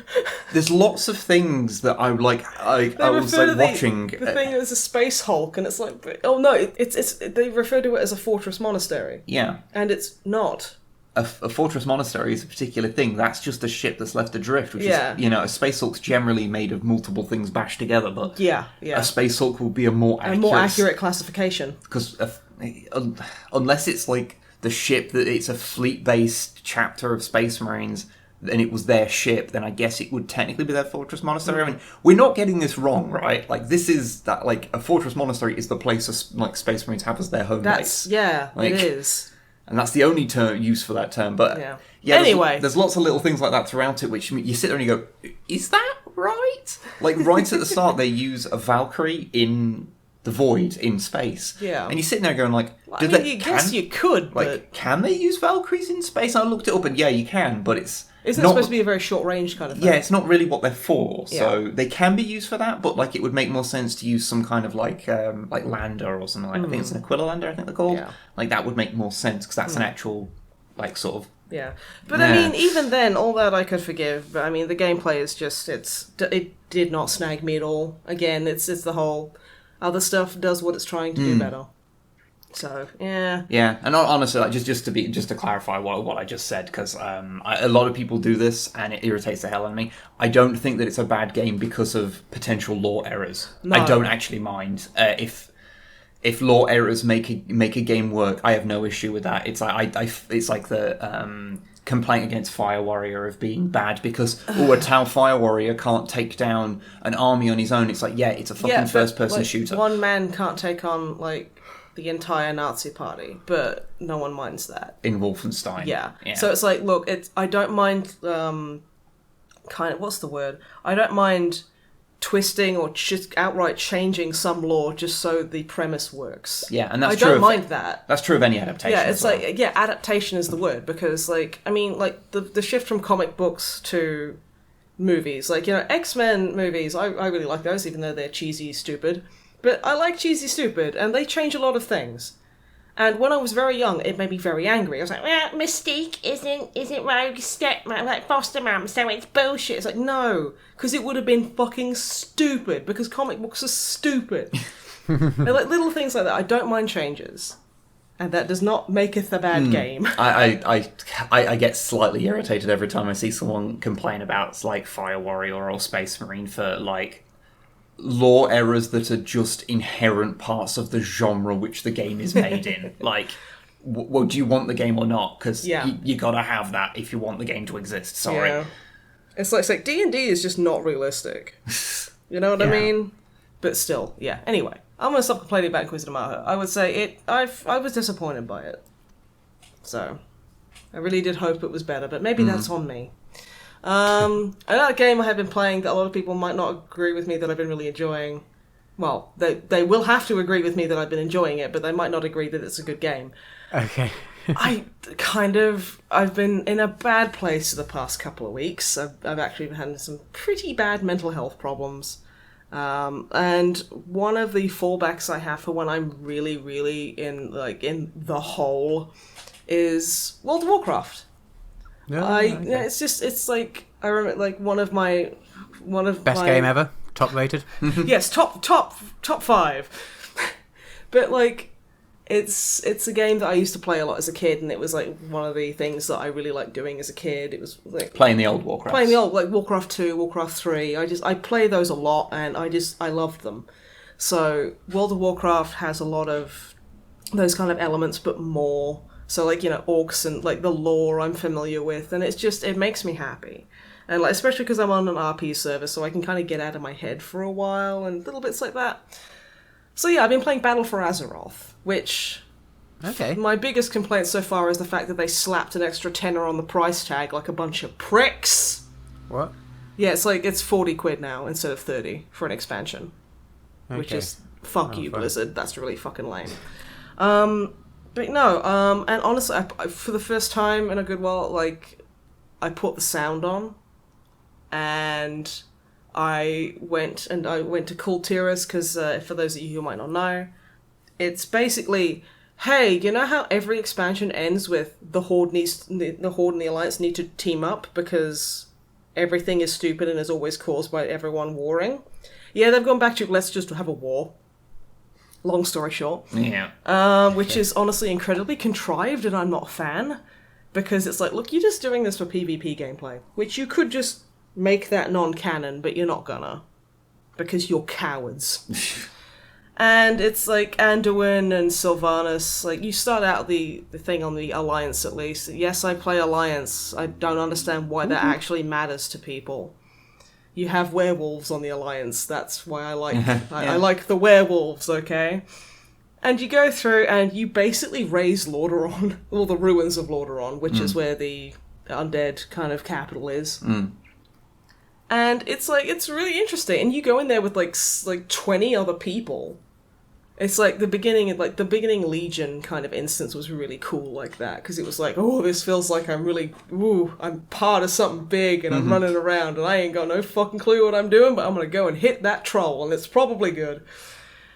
And you get in there, and it's fun, and Sylvanas is like, oh, I'm horrible and using plague, and Anduin's like, I'm so pretty, and then they scream at each other, and then that's kind of it. And so there's all the Horde go to Zandalar, and all the Alliance go to Kul Tiras, which I fucking love Kul Tiras. Oh my fucking god, Kul Tiras is amazing. So Jaina takes you there. Jaina, the actual genocidal war criminal. Yep. Who people keep forgetting that for some reason. And you go to basically her mum, and she's like, oh yeah, Mum, I'm sorry, but I did what I thought was right. And her mum's like, bitch, you committed genocide. Fuck you. You aren't my daughter. And I'm like, I have never loved a character more than I have Admiral fucking Proudmoore. Also, she looks like a fucking Inquisitor. Yes. That's the thing. It's like, I think... I've heard it described, I think Plasma described it to me, as like the Alliance side is The Witcher, and the Horde side is Monster Hunter. And having played both a lot, I can kind of confirm. You they've brought in level scaling through basically everything. I haven't leveled a new alt, but from what I reliably hear. So I go to Drustvar first, and I fucking love Drustvar. It is so fucking cool. Like, you go, like, it's this big spooky fucking place. Oh, and everyone in Kul Tiras speaks like they're from the West Country, and it's awesome. Amazing. It's just one of those things where I'm going to listen to it and go, honey, they're not from the West Country. Yeah, they're like all Irish or something. And I'm like, yeah, West Country. But no. And, like, another thing I really like that's like a side note, you get different body types for NPCs in this. Like the Kul Tiras, Tiresians, people from Kul Tiras, you get like the big, quite chubby, quite chunky, kind of like thick boys, like sailor men's, and then you get like the really like skinny guys, and you actually get you get normal kind of like PC type of female human characters, that kind of body shape, and then you get the chubbier women who are like tall, and like the lot of them are in the guard, and like unfortunately they all have the same fucking face, but you know what, body types, like I loved seeing the different body types, and that was such a refreshing thing. It's always been sort of absurd that in World of Warcraft everyone is built like a He-Man figure. Yeah, it's fucking stupid. I hate it. It's dumb. And I really want to get to a point where you can change body type of your characters. Because it's a bit stupid. But no, you get big, thick, chunky man, and you get really skinny, scrawny man, and you get chubby women, and I'm just like, this is awesome. I fucking love it. And like that's just a beautiful aside regardless. And like in Drustvar, it's like a big witch hunt. Like the area is like, mild spoilers, is basically being like cursed by this evil witch coven, and you have to go and help like the ruler of the land. Like you have to help like basically prove that she isn't a witch, because you meet her and she's basically being hanged. And they're like, we're going to hang you for being a witch. And she's like, I'm not a witch, though. And you go and prove that she's not a witch. And then they're all like, shit, who do we blame now? I've lit my torch and everything. And the music is so good. And So you're enjoying it then? I did every quest in Drustvar, and I got the title of Inquisitor. Nice. It was fucking rad. Literally, I was on the first area, because there's like 3 different areas.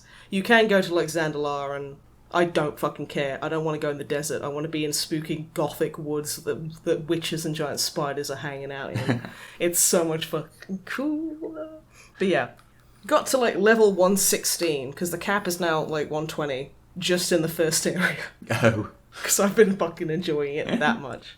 But yeah. At least you're enjoying it, you know. It's like mental hellness. That's actually pretty accurate. Yeah. Like mental health and the depression it kind of fucks with you and stops you from enjoying things. So like actually enjoying WoW has been so nice. Oh, good. I've been playing Monster Hunter World as well. Which is kind of shocking, because I assumed that it would be me that would be playing more Monster Hunter World than you. Well, you just need to work hard. Apart from streaming it, I've just not had a chance. It's been a pretty busy couple of weeks, to be fair. But yeah, no, so that's been fun. I've been playing with Longfang. God, there's so much of that game that is still such a fucking mystery to me. Because there is so much. I've described it as like, it's like going into, say like, you go into WoW now, and WoW's pretty streamlined now, but like, say you go into WoW like a few expansions ago, when everything's like, you have to have a hit chance of like a certain percentage depending on class and all this. It's kind of like that level of intricacy in like just a standard kind of third-person action game, which is so weird. A lot of fun though. Matt Mercer's in it, so of course it's a fantastic game. Good. And most of the enemies are kind of a little dinosaur-y. Yeah, so they're kind of dinosaurs. I like it. And there's one called Anja, whatever it is. I just call it Angie. And it's just basically like a vulture T-Rex. Awesome. Yeah. And it is fucking huge. Yeah. And it will, like, if at lower levels, it will just come in and fuck you up. But yeah, no, I do it. I have been enjoying that. It's very fun. And like the palicos are super cute. They are adorable. The kitties Meowscular chef is amazing. So do you just like, you start at a low level and you start fighting little monsters and then get more powerful and fight bigger and bigger monsters, in essence? I guess, yeah. Sort of, but mostly you just fight big monsters. You just fight big monsters of certain power levels. Okay. But yeah, no, it's fun. It handles weird. I assumed from the name, but beyond the name, I don't really know anything about the series. Yeah, no, I do. Like, you do hunt monsters. Like, you have a thing called scout flyers, and you kind of look at footprints and cool. you know, you follow kind of like that. And your scout flyers, if they catch a scent, they'll lead you towards where the monster is, and it is fun. I think it's a game that has a lot of idiosyncrasies, and it does help to have someone to speak to who understands those idiosyncrasies, because without that, it can be a little impenetrable. Massively overwhelming, yeah. To the point that, wasn't it, like, for this one, the Capcom, are the ones behind it, like, they were running little things where, was it Capcom themselves, or was it just people? I don't remember, but it's basically like Monster Hunter trainers. Yeah. Like, people who will literally, like, I think it's like on a Reddit, like, Reddit thing, okay. It's Reddit or some other kind of online community where people basically go there and go, I'm starting out Monster Hunter, can someone help me? And then someone basically just takes them under their wing and teaches them everything. And I think that's so wholesome. It is. It's so nice. I've heard the Monster Hunter community is really nice, actually. I think probably because Monster Hunter has never been big. Like, this is the biggest it's been. Yeah. It's been sort of a little bit of an It's not underground its thing. first Western release, but it's basically its first PC Western release. Yeah, it's its first. I mean, I think the previous one Like was like on a DSs, DS, yeah. and then the one before that, which I think might even be the same game, was on the fucking Wii U of all things. Yeah. I'm not sure before that how many games have been released in the West. I think there's in total like maybe 14 Monster Hunter games. And like 4 of them have been released in the West or something. Yeah, about that. So, but no, I have been enjoying that. It's very fun. Last game I'll talk about is Pokemon Sun. To the 3DS for my new 3DS that Shayna sent me. Thank you very much again for that. Oh. Still kind of in disbelief. Yeah, the unboxing video of our latest mailbag thing will be up before this video goes live. So Yeah. So yeah. And yeah, I've been playing some Pokemon Sun, and I've got myself a what are they called? Pokemon. Yes, a thank you. Pokemon. You got several Pokemon. No, because I don't know, because I love the starters for Pokemon Sun, apart from the seal thing, which is a bit weird. Popplio or something? Popplio, yeah, but no, Rowlet is a complete boss, and I love him. I love Rowlet. But Rowlet's the best. I hate all of the evolutions it has. Yeah, I get you. And like Litten turns into like I got Litten because I usually go fire type because it just matches my personality and burn everything to ash. Well, there's that.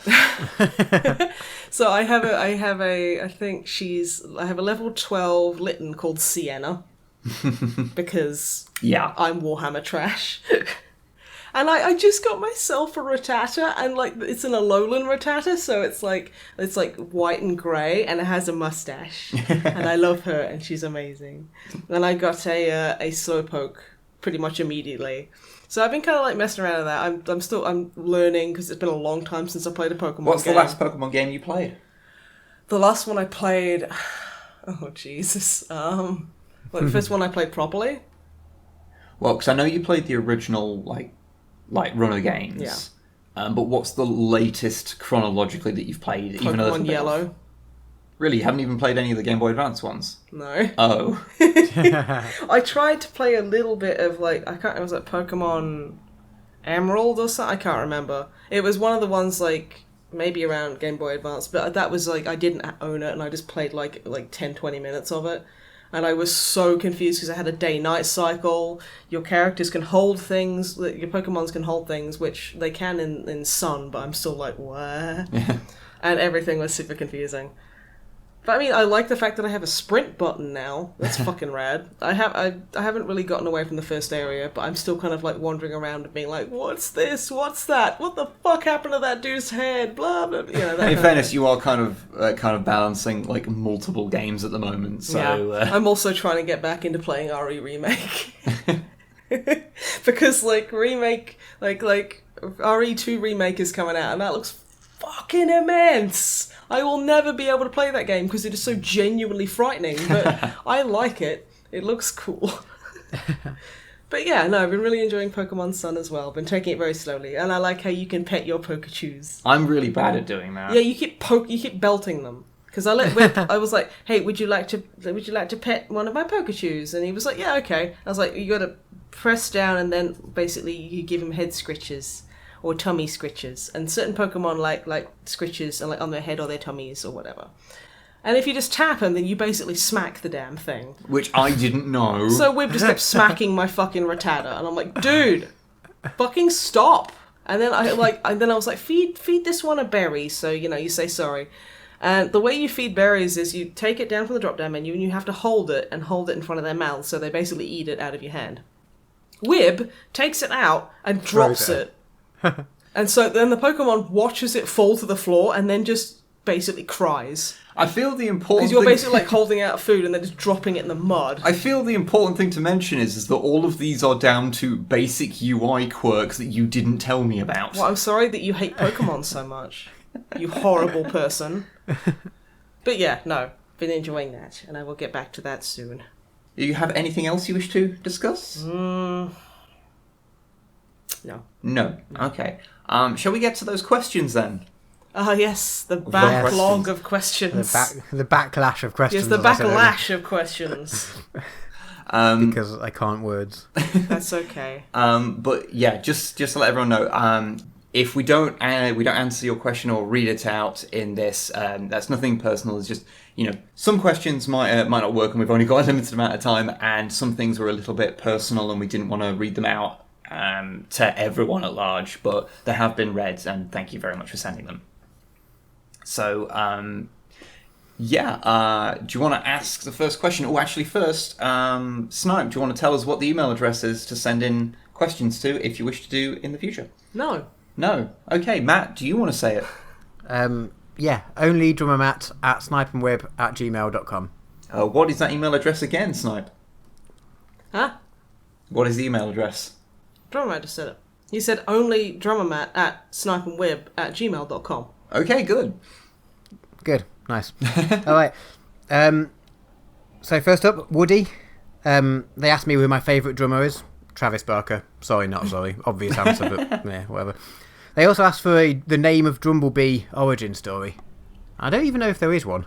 I think it was just me having fun with your name one day. With being referred to as Drummer Matt as opposed to other Matt, because there was 2 Matts in the band. Mm-hmm. And then drummer became various other things at times. So sorry to be really disappointing. Yeah, like Drumbledore. Yeah, Drumbledore for a while. I quite like that one. Snipe kills Drumbledore. I think it was just... It was just messing around. Yeah. It's like calling Dicko the Dickalope. Yeah. Yeah. It just happens. It just happens.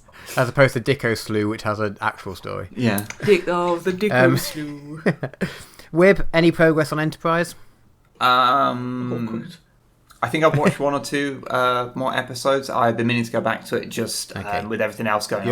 You're not up to season 4 yet? No, I hear season 4's actually okay. Okay, there was a follow-up question, but spoilers, so I won't ask that yet. Husbandos and waifu suggestions. Let's hear it. Captain Titus, because they're a big Ultramarines fan. I don't care, fight me. No, I ain't gonna fight you. I agree with you. They're rad. And yeah, Titus is total husbando material. I like him very much. And he's voiced by Mark Strong, who honestly I want him to narrate my life. Awesome. And we got to rate him. We got to rate him. Oh yes, we got to go for a rate. I'd give him a 9 out of 10. I don't know if I'd go quite that high. I think he does He suffer could carry me to McDonald's. I think he does suffer mildly from the Ultramarines vanilla problem. Not hugely, but he does suffer from it a little bit. So I'll give him a 7 though. It's a 7 out of 10. It's a high 7. He's a high 7. He's good, but he could be better. He's no what's his name? The old one. Not Pythol. Not Pythol. That's, I forgot his name. The old guy who's in his squad. Oh, he's way better. He's a 10 out of 10. Oh, he's a perfect 10. Because he's just a grouchy old bastard. Yeah, and the young guy can just literally just fuck the hell off. I hate him. Drummer Butt, what about you? I rate people straight off pictures, and there's no picture attached. So okay, I'll get you a picture. You absolute fucking pig.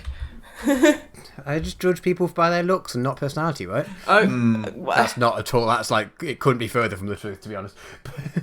There you go. We sent you a picture of him. That's a strong grimace. He's a strong man. Yeah. All right. Let's go for a 7 based on that picture. Okay. There's another... Not enough. Okay. That drops down to a 5 on that picture. Oh God!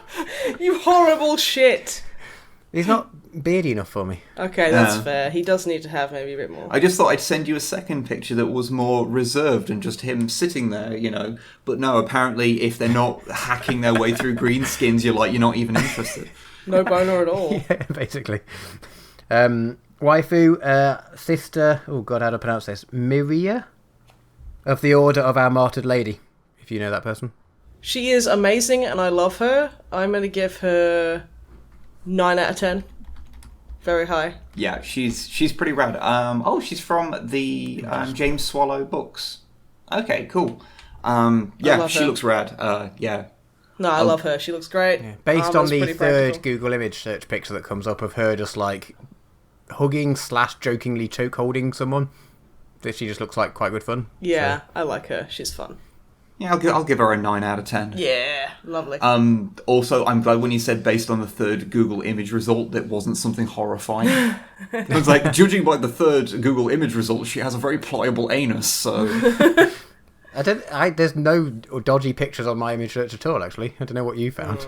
I don't know. I think Safe Search might be on, so everything is fine. Everything is fine. All right, cool. Last question from Woody, related to the previous question. Do you think it's fair Ultramarines get so much flack? I guess we've kind of mentioned this in going on the podcast already. Yeah, I would say I don't think it's fair. But then again, I think people a lot of the time will just kind of absorb public opinion. It became a meme to hate them. It basically became a meme. Yeah, true.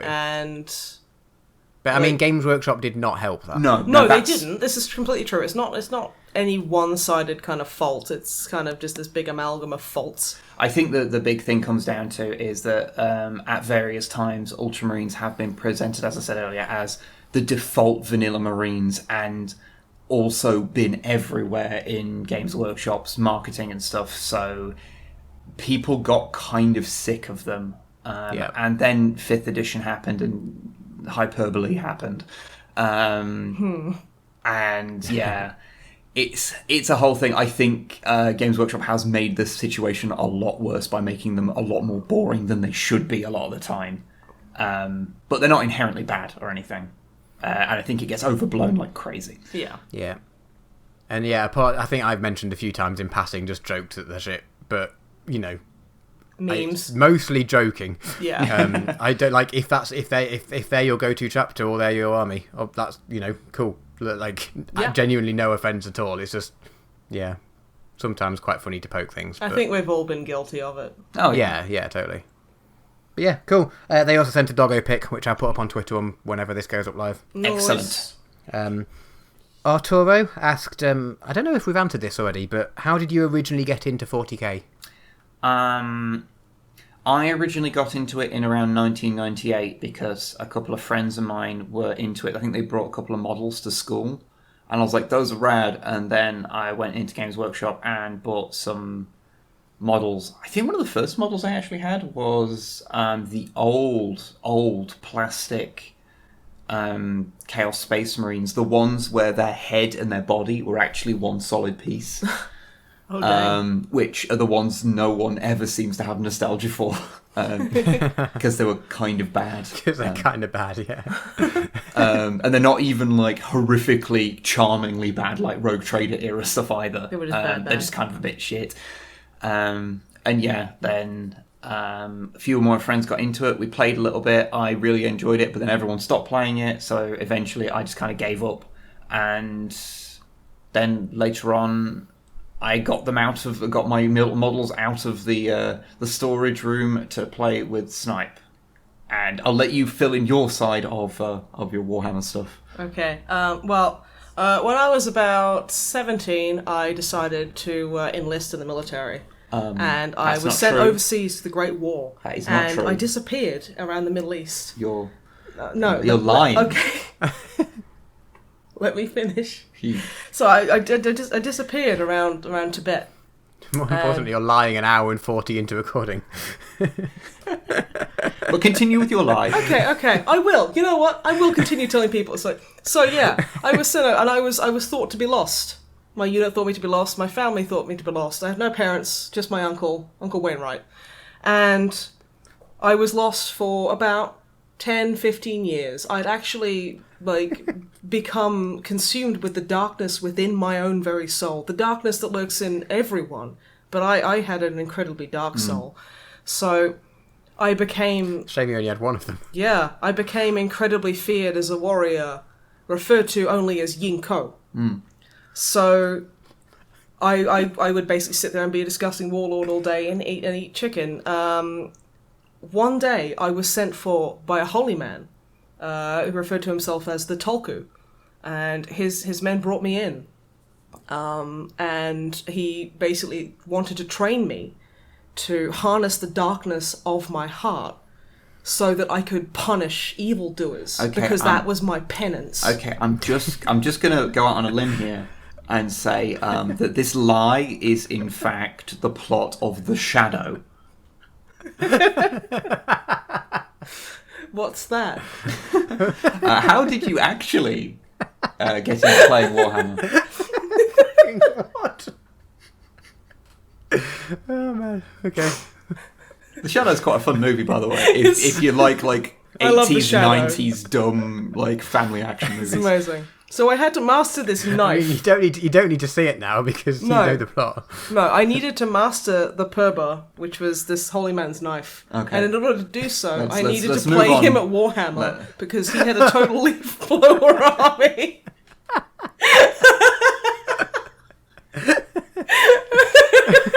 She played fucking the Lord of the Rings game with a bunch of idiots who put her off it, and then later on she was looking at 40k cosplay, and I said, I have some of the models, and then we played some games, and then we got into it. That was after Okay. I beat the Tolkien.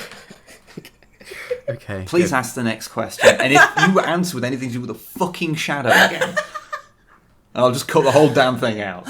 Okay. Okay, next one, we've got a serious update. So, Cadian Guardsman Reek. Okay. So previously he'd asked about, the civil war between the Taco Tuesday and Taco Friday people. Yes, very which serious and solemn event. they've now all banded under the mighty captains of Snipe and Wib under the banner of Pizza Friday, Oh, that's obviously. fantastic. Yeah. But for a few months, they've spread their word out, everything's going well, but now there's a bit of something going on because some people are starting to put the toppings underneath the cheese rather than on the cheese. So they're wondering what your thoughts are on that. I feel that there is a middle ground we can reach here. Under the cheese, albeit is best, I guess, so it's not hanging out. On top of the cheese is also more visually pleasing. But how about we put toppings, a little bit of cheese, and then more toppings? So we have more toppings on our pizza. Yeah. Or cheese first, then toppings, then cheese. Cheese then first, toppings. Yeah, how about that? I think both arguments have some good points. But if we merged those, we could all live united under one delicious pizza-shaped banner. Excellent. Okay, cool. Yep. Good advice. I've just solved Um, so many problems right there. I'm Mark- amazing. Good. Marcus said it seems he's presumably been to Switzerland, and it seems there they sell ice cream that Angron would like. So I'm gonna send a picture through. Does it have barbed wire in And it? there's two flavors, and Marcus is wondering which you think Angron's favorite flavor will be. So the image is on its way. Right. And I'd like you to describe the image, because I'm not going to tweet this one, so you have to describe it. Okay, they have two Kind of like standard kind of milk chocolate covered ice cream poles. There's Scream Classic. and Scream Almond. Yes, almond Scream or normal Scream. Now I feel that Angron would prefer Scream Almond because it looks like it's got shrapnel in it. I think you're right. Yeah, there. that's fair. Yeah. I think he'd be partial to a Scream classic every now and again. Just for maybe like when he's coming down. for when sometimes how sometimes it's like how in theory I like battered sausages better, but quite often I'll have a regular sausage just because I prefer the simplicity. Yeah. But I think when he's really worked up and Butcher's nails are going fucking nuts, he'd just be like, Scream Almond! Oh, he wouldn't be able to resist. No, he would not be able to So resist. yes, Scream Almond. Definitely. Good. Yeah, I agree. Honestly, can I just take a moment to say I love these fucking questions because they're fucking weird. I love the questions we get because Jesus, what? They're so much fun. Okay, next up, Shanus, a husbando for rating. The best pointy-ear space pirate, Prince Iriel of Eondon. I think you mean Ilian Iondon? Nastase, who's the ultimate space husbando with pointy ears. Who's in the Ultramarines and he's half Eldar. And is totally canon. Considered the greatest Eldar naval genius to have ever lived. Oh, you mean Prince Iriel, who is the Eldar Autarch of the Eandon Craft World? High Admiral of the Land and Fleet and High Admiral of the Eldritch Raiders Corsair Fleet and is widely considered to be the greatest Eldar naval genius ever to have lived. That guy that I knew just off the top of my It's head. amazing. That's like the first line of the Lexicanum entry. I wrote this entry as well as all of fantasy. Honestly, I always have to look up whenever anyone asks about any given Eldar character because I always forget which one's which. Yeah, I'm bad at Eldar. I'm bad with Eldar. But he looks cool. He looks cool. I mean, he's a commanding dude. He's got the skull. I like that. He's good at the ships. He's much darker than your average kind of craft world Eldar. So I'd give him I give him a 7. Like I think 7 is fair. I'd go for a solid 7. I'm not the biggest fan of Eldar, but he's pretty cool. Yeah. What about you, Drummer Butt? I'd say, I mean, Space Pirate is automatically at least an 8 out of 10. That's fair. So, That's fair.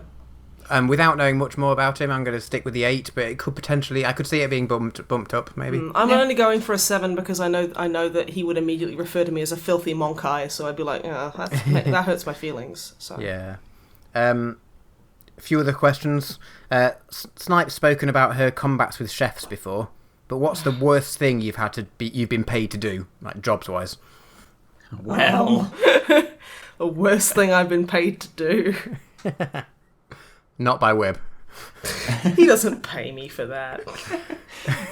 I make him dinner because I want him to be nourished and happy. Well, I mean, aside from the obvious of that everything we do for the channel we technically get paid for through Patreon and ad revenue. So all manner of horrifying things we've done in that, but I feel that's not really the question. No. Oh, I know. I once crushed up a Trebor Mighty Mint in college, in class, lined it up like with a credit card and snorted it. Why? Someone Was that gave a me job? No, it wasn't a job. It's just someone gave me a quid, and I was really poor at the Okay. time, so I was like, I could get like, I could eat like a cone of chips with that, and I was really happy. It was horrible. Minty sinuses aren't fun. I can't imagine there would be. I think worst job, apart from being a waitress, which was fucking horrific. Let me tell you, just I guess any retail kind of jobs are awful. I've done like a ton of Soul crushing. Call center work, and that is all soul crushing. Yeah, I worked at a takeout place, and the idiocy of people on the phone is gobsmacking. Like people trying to nickel and dime you. Actually, probably the worst one in terms of that I actually got close to having a minor breakdown over how horrible it was the last call center job that I did. And it's less that I did an individual thing that was horrifying. It was more just the general circumstances of it. It was like to do with car repair, and I went in and like for the interview and said, I don't know anything about cars, is that a problem? And they went, no, it's fine, you'll gradually pick it up on the job. And then they decided to just not train me, going, it's fine, and then it wasn't fine at all, because I needed to know about stuff. And so instead of training me, they trained my replacement in front of me, and they just told me not to come in. No, they didn't. They phoned me after you, like 10 minutes after you left, knowing that it took you half an hour to walk home. No, they actually phoned you before I left. Oh, they phoned me before I left and said, yeah, tell him not to come in on Monday. Because 0-hour contracts are disgusting. It wasn't even a 0-hour contract, it was just a temp contract. That's even so worse. They could cancel it whenever they wanted. But yeah, so yeah. I was a dog walker for a while as a kid, but I actually quite liked that because I got to hang out with dogs. That was pretty amazing. Yeah, that's great. But yeah, any customer facing work, like I worked temp around Christmas in like a place in the mall that sold like old like retro stuff, and it was horrific. And they wanted us to take like the day's earnings, like at the end of the day it would be like 20 grand, especially in the Christmas period, like a good 10-minute walk to the bank to deposit it. And this was like the first day, and I was like, I literally turned around to the manager and said, you will be providing bulletproof vests, right? And she looked at me like I just basically called her mother every horrible name under the sun, and I was like, wow. And then like I was being trained by the other manager who like suddenly stops, because I was working the jewellery counter. She stops, looks at me and goes, you're wearing contact lenses, aren't you? And I'm like, no, at the time I didn't wear glasses. I was like, no. And she was like, no, you're wearing coloured contact lenses. And I'm like, I'm not. Now, she was like, no, but your eyes are really blue though. I was like, maybe she was just a really clumsy lesbian, but it was just so weird. Because your eyes are blue, but they're not like freakishly they're not blue. supernaturally blue. No, she literally just stopped mid-sentence like, you're wearing contact. Yeah. I was like, what? So but I guess we're all getting a little far away from it. Have you got anything in particular that was terrible that you've done for Oh yeah, money? no, I did. It's literally 1 day's worth, so I can't complain too much. But I did. It was when I was on some temp agency a while ago. The and worst I did, stuff. Yeah, litter picking after Download Festival. Oh yeah. I bet And it it was was full of condoms. I can't remember which. It was awful anyway. But then it was a really fucking hot day, and we weren't allowed water breaks until like we'd finished a certain field we were in. So That like sounds we'd have so to go. illegal. I was like, this is definitely not allowed. Like it's a hot day. Like you can't. They can't tell people they're not allowed to go and drink, because there was like a big tank thing and like plastic cups and things, but you just weren't allowed to go and get water when you wanted water, or even like at relatively regular intervals. That really does sound just like And temp it was work just in a like nutshell. to the point where every single person working that from the agency I was with, we got back and we're like, yeah, none of us are going back tomorrow because we just can't do it. We can't treat people like that. No, people need So water. so no one went back. Ugh. Can't blame you. Yeah, that was pretty shitty. But luckily, I've not had too much involvement in the terrible jobs, so which is quite nice. Yeah. Can't really complain. Seamus' last question. Drummer Matt, have you thought of cashing in on your mascot status? Which I'm not sure if that's an insult or a compliment, to be I think completely it's honest. a massive compliment.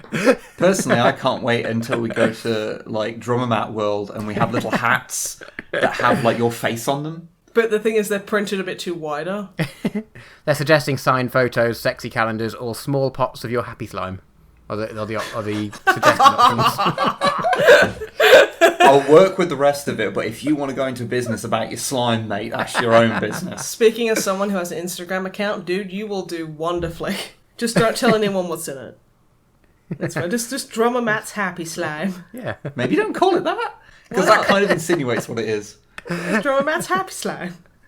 Yeah. I make it when I'm happy. I mean... Please, for the love of God, move on. Okay, moving on. Davith said, Snipe, do you realise just how much Fables there is out there? Yes. Okay, good, because there's a list, 22 main series volumes. There's a big list of spin-offs here, which I don't know if you know about. There is a There's huge a lot amount, of them. yeah. Although they've but suggested don't stick to the main series until you've read Homelands, because everything else has loads of spoilers in it for that, apparently. But yeah, no, I will try and read everything I can. Okay, cool. Like in the mainline story, at least. Presumably directed more towards Wib. Thoughts on Patrick Stewart's return as Jean-Luc Picard? Interested to see it. I guess when we get more information, I'll have something more concrete to say. I am glad that we'll be seeing something that is, mainline canon and not just another fucking prequel. Yeah, well, as I said, the thoughts on that and an official progression of the actual timeline rather than other nonsense.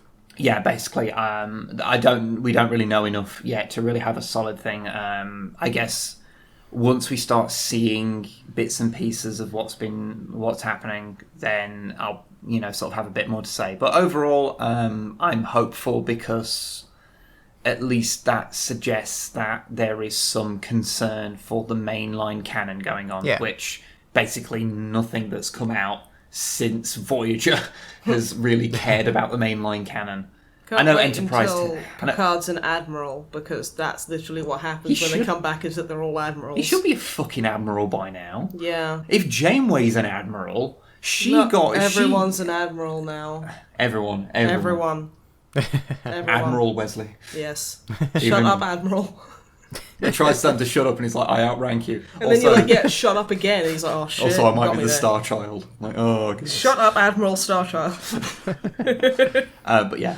Yeah, Patrick Stewart can do no wrong as a general He rule. is a lovely, lovely human. He can even star in the Emoji Movie as the poop, and you still go, that's fine, mate. Yeah, but Tom Scar, put Astif movie in. I don't think he put it in. I don't think he was asked, and then they were like, okay. Would you say no if they say we're going to pay you this much money? You go, yeah, all right, I'll be a laugh. Hey, guys got to eat. Yeah, exactly. I don't mind. I just think it's really funny. Yeah, because people were messaging going, "Did you know?"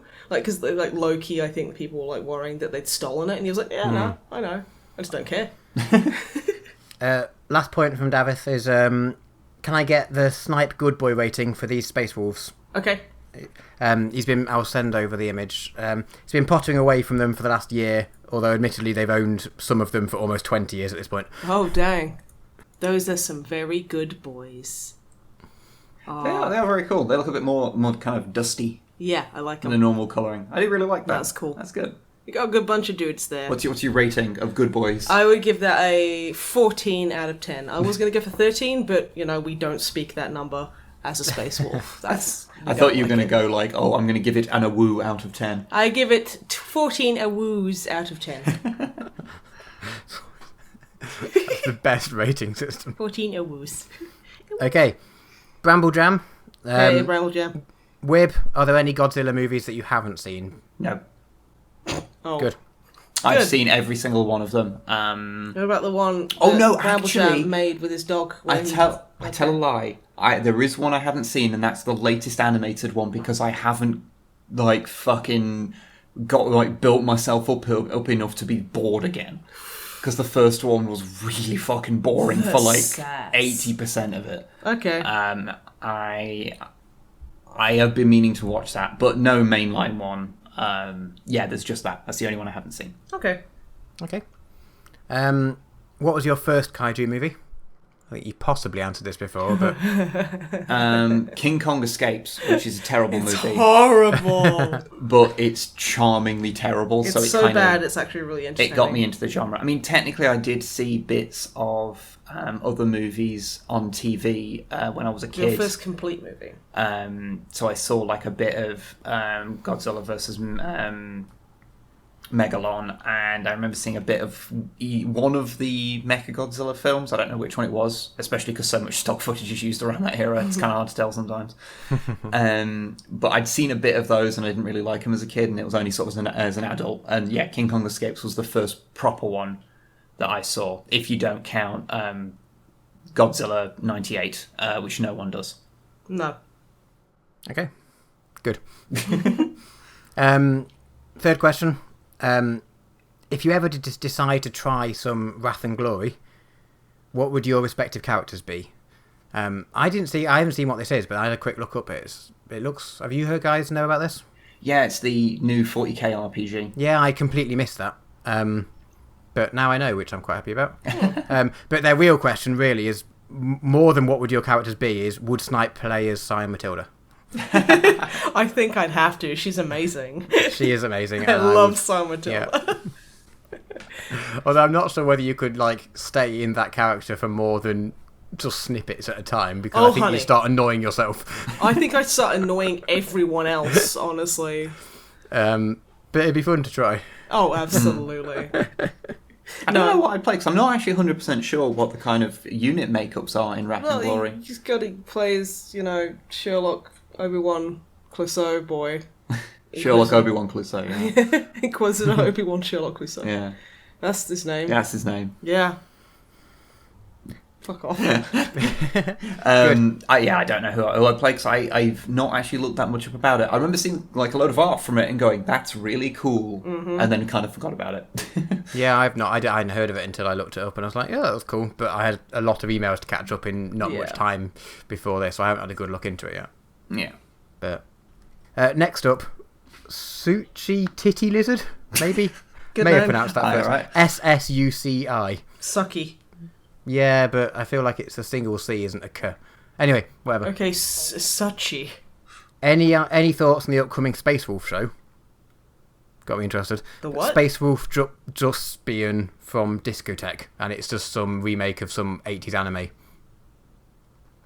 Oh. I didn't know about it. I don't know about this at all, honestly. I just thought you'd hear Space Wolf and get excited, and then find out it wasn't those Space Wolves and be disappointed. Oh, yeah, that's literally what happened. Now I'm just disappointed. Yeah, I literally have no idea what any of the words used are. It's like Voltron with a wooze. So, yeah, none of us know, sorry. No, sorry. Kyle, top 3 video games. Halo Reach is top. Warframe is second. Mass Effect is a third. Mass Effect 2 is third. Okay. Fair enough. I mean, that's when the controls were completely unfucked, so I totally get it. Yeah, I've told everyone, there's a few other people who said they're top games, and I've told them that they'll be judged accordingly. Okay. Yeah. So. I'd say Halo Reach is a Halo game. I've heard it's really good, but I've never played it. I've never really been able to get into Halo. But that seems like a decent little batch of sci-fi games, so I approve. Yeah, it's cool. Yeah. Yep. Okay, Ivan. I've recently discovered that jaguars hunt crocodiles in water for food because they just don't give a fuck, and now they are my favourite animal. That's absolutely how cool is that? I Did they just email just to tell us that fact? Because thank you, that was awesome. Well, no, there's a follow-up question. Okay, because I would have been fine. Like, If it was just like, hey guys, do you know about how rad the Jaguar is? It fucking because I'm glad I know this now. Very good. Yeah. No, they ask, what is your favourite animal, in brackets, except dogs and dinosaurs? Wolves. I like wolfie pups. And I like rabbits. Oh, yeah, rabbits. And cool. I like mimicus. They're Pokemon. They're I like not real. snakes. Snakes are really fun. Snakes are cool. Snakes are amazing. I like skeletons as well. You like birds. I love cockatoos because they're screaming little fucking shits. They are absolute nightmare birds, and they are amazing. I saw a fucking video of like this lady has a cockatoo on the shoulder, and it's just got a pen in its mouth, and it's just chewing on it, and it starts just going whack, whack, whack, like right hitting her in the face with it, and then she turns around and he just starts chewing on it again, like nothing's happened. And then it goes back to whacking her in the head. I love cockatoos, and I also adore flamingos. It's because you are a cockatoo in human form. Maybe. Are you serious? I mean, wait. Oh my god. I'm sitting here hitting Wib with a pen. I never thought... Okay, yeah, cockatoos are amazing because I am a cockatoo. I like lots of animals. Oh, you like pigs? I like pigs. Pigs are cute. Great. Pigs I are like cute. you like the little feet. Pigs have adorable little feet. Little piggy feet. I really like manatees as well. Manatees are so derpy. Because they're just, they can't help being a bit crap. Same reason why I like sloths. Sloths can't help being a bit Yeah, crap. sloths was going to be my first thing I said, because they're just cool. Also, I like sharks because they have loads... They're my tooth babies. I love them. In general, I just quite like fish. Fish. I find fish very relaxing. scary. I don't know why we don't actually have a fish tank. I think it's money is the reason. We should go... If you want some... We'll get you some fish for your birthday. That's fine. Because I just like fish. I find that they're just a therapeutic Yeah. thing that exists. I like them. I like gerbils. Gerbils are rad. Basically, we like most animals. What about cuttlefish? Cuttlefish are amazing. Cuttlefish are I cool. just really like cephalopods in general. A lot of cephalopods kind of spook me a little bit, but that's okay. But Because I cuttlefish probably are spook adorable. them too. And octopuses are rad. Before we just start listing all the animals in the animal kingdom, what are yours, Matt? Hyenas are amazing. I fucking love hyenas. You know they're closer to like marmosets, I think it is, or like basically they're closer to weasels than they are dogs. Oh, okay. Yeah, Interesting. but then they can basically bite so hard that they will literally just shatter concrete. Excellent. My absolute darling boys. Good. I would have said sloths. Sloths are good. Platypuses are good, because Yeah, they're just strong. fucking weird. They are, yeah, like the male ones are like the only mammal that is venomous. Yeah, and their barbs are on like the back of their knees or something fucking ridiculous, and they lay eggs and they sweat milk, and they've got beaks for some reason. Because They're made- evolution got fucking high. Yeah, They're made of all the bits that were left over at the end. Yeah. yeah, and they're just They're great. a fantastic nonsense animal. Do you like wombats? They're kind of like chubby quokkas. Based on the fact that they're animals, I do, but I don't like them specifically. I don't know enough about them, I don't think. Also, I will say, Drummer Matt, your fiance. Oh, also, Drummer Matt's getting married. Oh, yeah, I guess, technically. I was gonna do like everyone say congratulations to Drummer. We did send out like save the date things, and everyone's coming back saying congratulations. You're like, we haven't fucking done anything. Yeah, well, Why do we congrats get on, congratulations? Congrats on the run up. Yeah, okay. It's just an excuse to have a gig, so Yeah. whatever. It's just funny that everyone's making a bigger deal out of it than we are, which just makes us both laugh. So. But no, like, because Ruth is basically a quokka. Oh, what? She's a quokka. She's small and super smiley. Oh, yeah, those guys. Yeah, Yeah, they're the that's best. literally Ruth is a quokka. Elephants, my last answer. Going back to the question. Elephants are really fucking cool. cool. Apart from if you basically go anywhere to see them, they're probably being badly treated. So Yeah. you can't really go on like any of these elephant tours. It's like, nah, that's probably not great for them. But anyway, I elephants really want to go to, like, there's like wolf sanctuaries that you can just go and hang out with wolves, and I really want to do that. That's pretty cool. I just want to go and like pet a bunch of wolves and get like wolfie kisses, and As, I'd cry. as much as I want to just sit here and talk about animals, we Yeah, should get okay. out of the rest of the Moving on. questions. Good Okay. question though. Wesley, top three Shut games. up, Wesley. Not in any order, I don't think, because I haven't written an order, but Dark Souls, Battlefield Bad Company 2, and Elder Scrolls 3, Morrowind. Cool, good selection. Also, I bet you've never been told to shut up before with your name being Wesley. I'm so I did funny. that joke there. Huh? They did a question a few weeks ago. Oh, okay, never mind. Yeah. I'm going to keep doing it. We can keep doing the same joke. That's kind of Yeah, bad that's thing. literally, because every time we do it, it's funny. Shut up, Wesley. Knee slapper. And the next question isn't so much of a question as I would also like to ask if you could design your own 40k box set, would it just be a box full of whippy sticks? Yes. Yes. And I think, that's not even a question. That's just a statement of what we'd do. It would literally be Ulrich the Slayer and a bunch of whippy sticks. Oh, also a packet of jelly beans, because I like jelly beans. Okay. So it'd be a packet of jelly beans, Ulrich the Slayer, and then a fuck ton of whippy sticks. And it would be called the Jelly Whippy Slayer box. If somebody sends that to me, I will just shit. No one could source whippy sticks. Like, where are you going to get... 3D printing. You'll be able to get them off eBay. We've got 4 of the damn things, so God, some people will have a bunch of them. They were so fucking useless. No one's going to give them up because they're great. No, they're amazing. True. I think everyone should own at least one whippy stick. It's just life-changing. Not least so when someone does something stupid in a game, you can hit them really hard. That's literally why they're there. Especially if they're wearing a helmet, which has actually without naming names, some of us here like wearing helmets when they play Warhammer. You make me sound like guess who? Yeah, Wib, you insane gibbering maniac. One person here has done it at least once. Moving on. Queer Twans Amazon said, intro line, great. Hello, Snipe, Wib, Matt, potential guest, and or Greg Spiders. That is amazing. Good. Do you have any advice for newbies getting into 40k? I have a bit of advice because someone asked me on Twitter a little while ago when I did like a slightly drunken AMA. Slightly.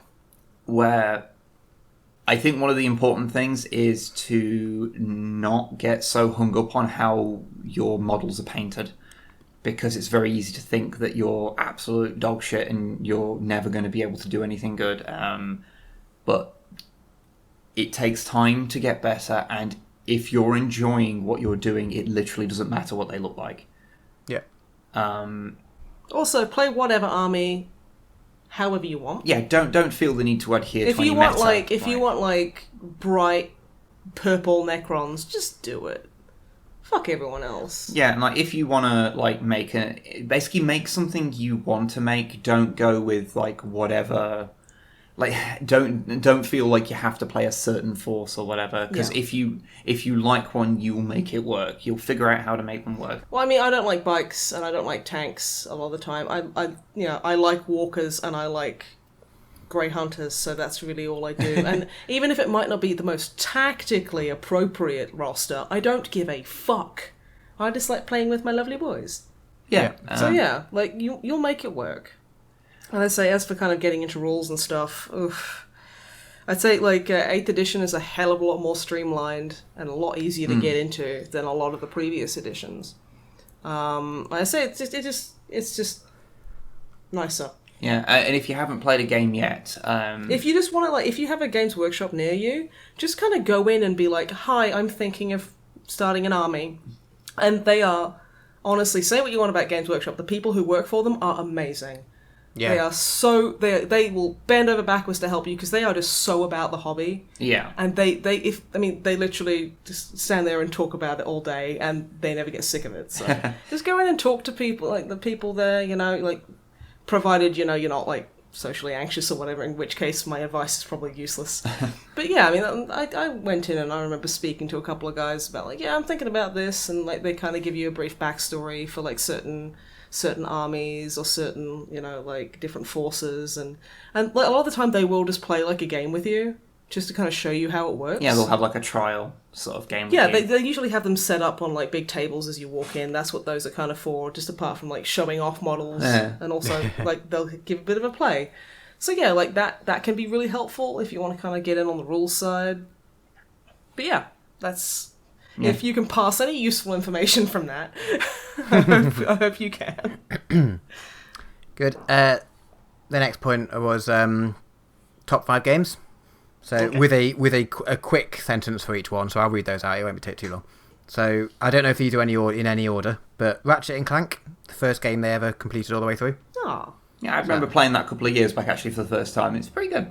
2002. I didn't realise it was quite that old. Yeah. Pokemon Stadium, the first game on the first console they owned. So. Oh dang. N64, I think, isn't Yeah, Pokemon I think that Stadium? was Pokemon Stadium. Overwatch. Mm-hmm. It's good. It's a good game. Yeah. That was the Diva cinematic where they actually acknowledged that She's actually an incredibly skilled veteran. and not just a garbage gamer child. So Yeah. that was kind of nice. I did really like that. That was really fun. I haven't seen that yet. I'll check it out. We will link you, friend. Yes, good. Minecraft, which I'm surprised that none of us mentioned actually. Yeah. Minecraft. Kind of forgot it existed, to be honest. Yeah, I think like we all did binge very But heavily yeah, on that, like but- I think that I would upgrade that if we did it again. That would definitely at least be in honourable mentions. yeah, Yeah, definitely. We played a lot of it over the years. Played a lot of it, especially like at the time. Like now, if something like that came out, it's not groundbreaking at all because like there's so many copies of it. But Yeah. at the time, like it was great. Yeah, really enjoyed that. And we spent a lot of time doing ridiculous things. And Star Trek Online because they're a Trekkie and a masochist. Heck yeah. Yeah, no, that's a fair reason to like Star Trek Online. I've played a shitload of it, and I'm not sure why, but Because you love Star Trek. because I love Star Trek, and And I'm a you've got to do masochist, Star yeah. Trek Yeah. across the universe. Fair. And the last update, they haven't got any dog pictures, but please find a picture of Nibs the cockatiel. excellent. So, Oh, and I'll tweet it out on Monday or Yes. whenever for everyone else to see as well. But he's a good boy who loves nuzzles and seeds. So, Oh, good. I love him. Okay, we're on to the fourth page, which is the last page of questions. Okay, good. Murray, nice to hear some love for Gran Turismo 3. I don't know if I said if I was very eloquent about loving it. Listening back through that podcast, I didn't really say anything interesting about any of the games. I don't think But, anyone could accuse us of doing that anyway, so don't worry. So, as an aside from that, do you have any feelings on the Project Gotham series? And I have literally none because they were all on Xbox, and I've never owned an Xbox. I've played Project Gotham, the first one, for approximately 2 minutes in an electronics boutique many decades ago. Why are you going to make it sound like a fancy porno? I mean, I guess it would have been like 18 odd years ago. And it was a racing game that existed. And I remember nothing about it, I'm afraid. I just remember that I have played it once. I remember not particularly liking how it handled, but I am also super picky with racing games. So. The shade. Yeah. They have a top 5 list of games. They actually have a bit of a paragraph for each one, but I won't go into that now just for brevity. Yeah. But top 5 in no particular order: Ace Combat 5, Dead or Alive 2, Myst 4, Full Throttle, and Time Splitters 2. And personally, at least Time Splitters 2, yeah, that's probably an honourable mention for me as well. I really enjoyed that at the time. Time Splitters 2 was great. Yeah, it was. It was fantastic. Love that game. Can't believe none of us mentioned that, to be honest, again. That's a very This is the thing with lists, you always forget obvious things. That's a very eclectic mix, I will say. It is, it's good, I like it. Yeah, it's good. It's good. They do have a bit, like I said, they do have a bit of reasoning for each, which explains it a bit more. But Don't need a reason. no, But thank you for including them. Sorry we can't go over them because we're rushing. yes, and they sent through a dog picture as well, which again will go on Twitter. A 5-year-old Labrador called Henry. I love No, Henry. Harry. Sorry, I love Harry. Harry's He's a even better. lovely boy. So that's it for Murray. Last up, Hydra Spatial. Between your recent anniversary bat rep and the Kill Team unboxing video, I've now ended up with my own copy of Kill Team. Sorry, we're bad influences. So, how do I make either Foxhound or Cobra unit? Oh. Ooh. Okay. Well, I mean, in the proper rules, I don't think you really can, I unless think you likeness just... is fine, but If you're just going for likenesses, then maybe something like Scions would be a good I thing think to base them Scions on. would be a good one. Yeah, absolutely. Or just Guardsmen in general, but I guess Guardsmen are too weak individually. Yeah, so definitely get some Scions. Or at least use those rules. Yeah. But no, a Cobra unit or a Foxhound. Ooh. I think you'd probably be better off with Cobra. Cobra, you could, that's more of a less weird aesthetic than everyone, fucking one of them in a gimp suit. But, I mean, you do have, yeah, because, the Cobra unit, especially when the boss was still the Joy, it does make sense. Kind of you could relatively easily kind of replicate that compared to, say, Foxhound, where you've got like billowing coats and stuff. I think it would be very definitely something you'd have to look into a lot of third-party miniatures. Yeah, definitely. I think you might struggle to do it with just the regular miniatures. But that sounds like one hell of a project. If you do end up doing that, and I wouldn't blame you if you didn't, but if you do, be sure to send us pictures. I would be very interested to see how that sounds turns rad. out. Okay, good. And that is it for questions. Backlog caught up. Excellent. The backlash has been caught up with. The backlash has been quelched. Quelled. Quelched. Quenched and quelled. Quelched. I thought you meant quashed. And quaffed. And quaffed, for that matter. The backlash has been quaffed. You heard it here first. Okay, I'm just going to say we've been going for nearly 2 hours and 20 minutes on the recording, and we're just sitting here talking about different words that begin with Q. Okay, that's fine. You want to be... It's fucking warm and we've been talking for 2 hours, 20 minutes. Yeah, fuck you, Wib. Okay. Thank you for sending your questions in. I'm looking forward to answering them next time, because it's going to be fun, and maybe we won't complain about how long we've been going on for one episode. Let's fingers crossed. I've been Snipe. He's been Wib. I have. And Drummer Matt's been Percussion Mike. Yeah, apparently this time. He's been channeling Percussion Mike. Thank you very much for listening, everybody. Bye-bye. Goodbye. Goodbye. That was Percussion Mike. Well, Drummer Matt, say bye. Bye. There you go. That's all 4 of us.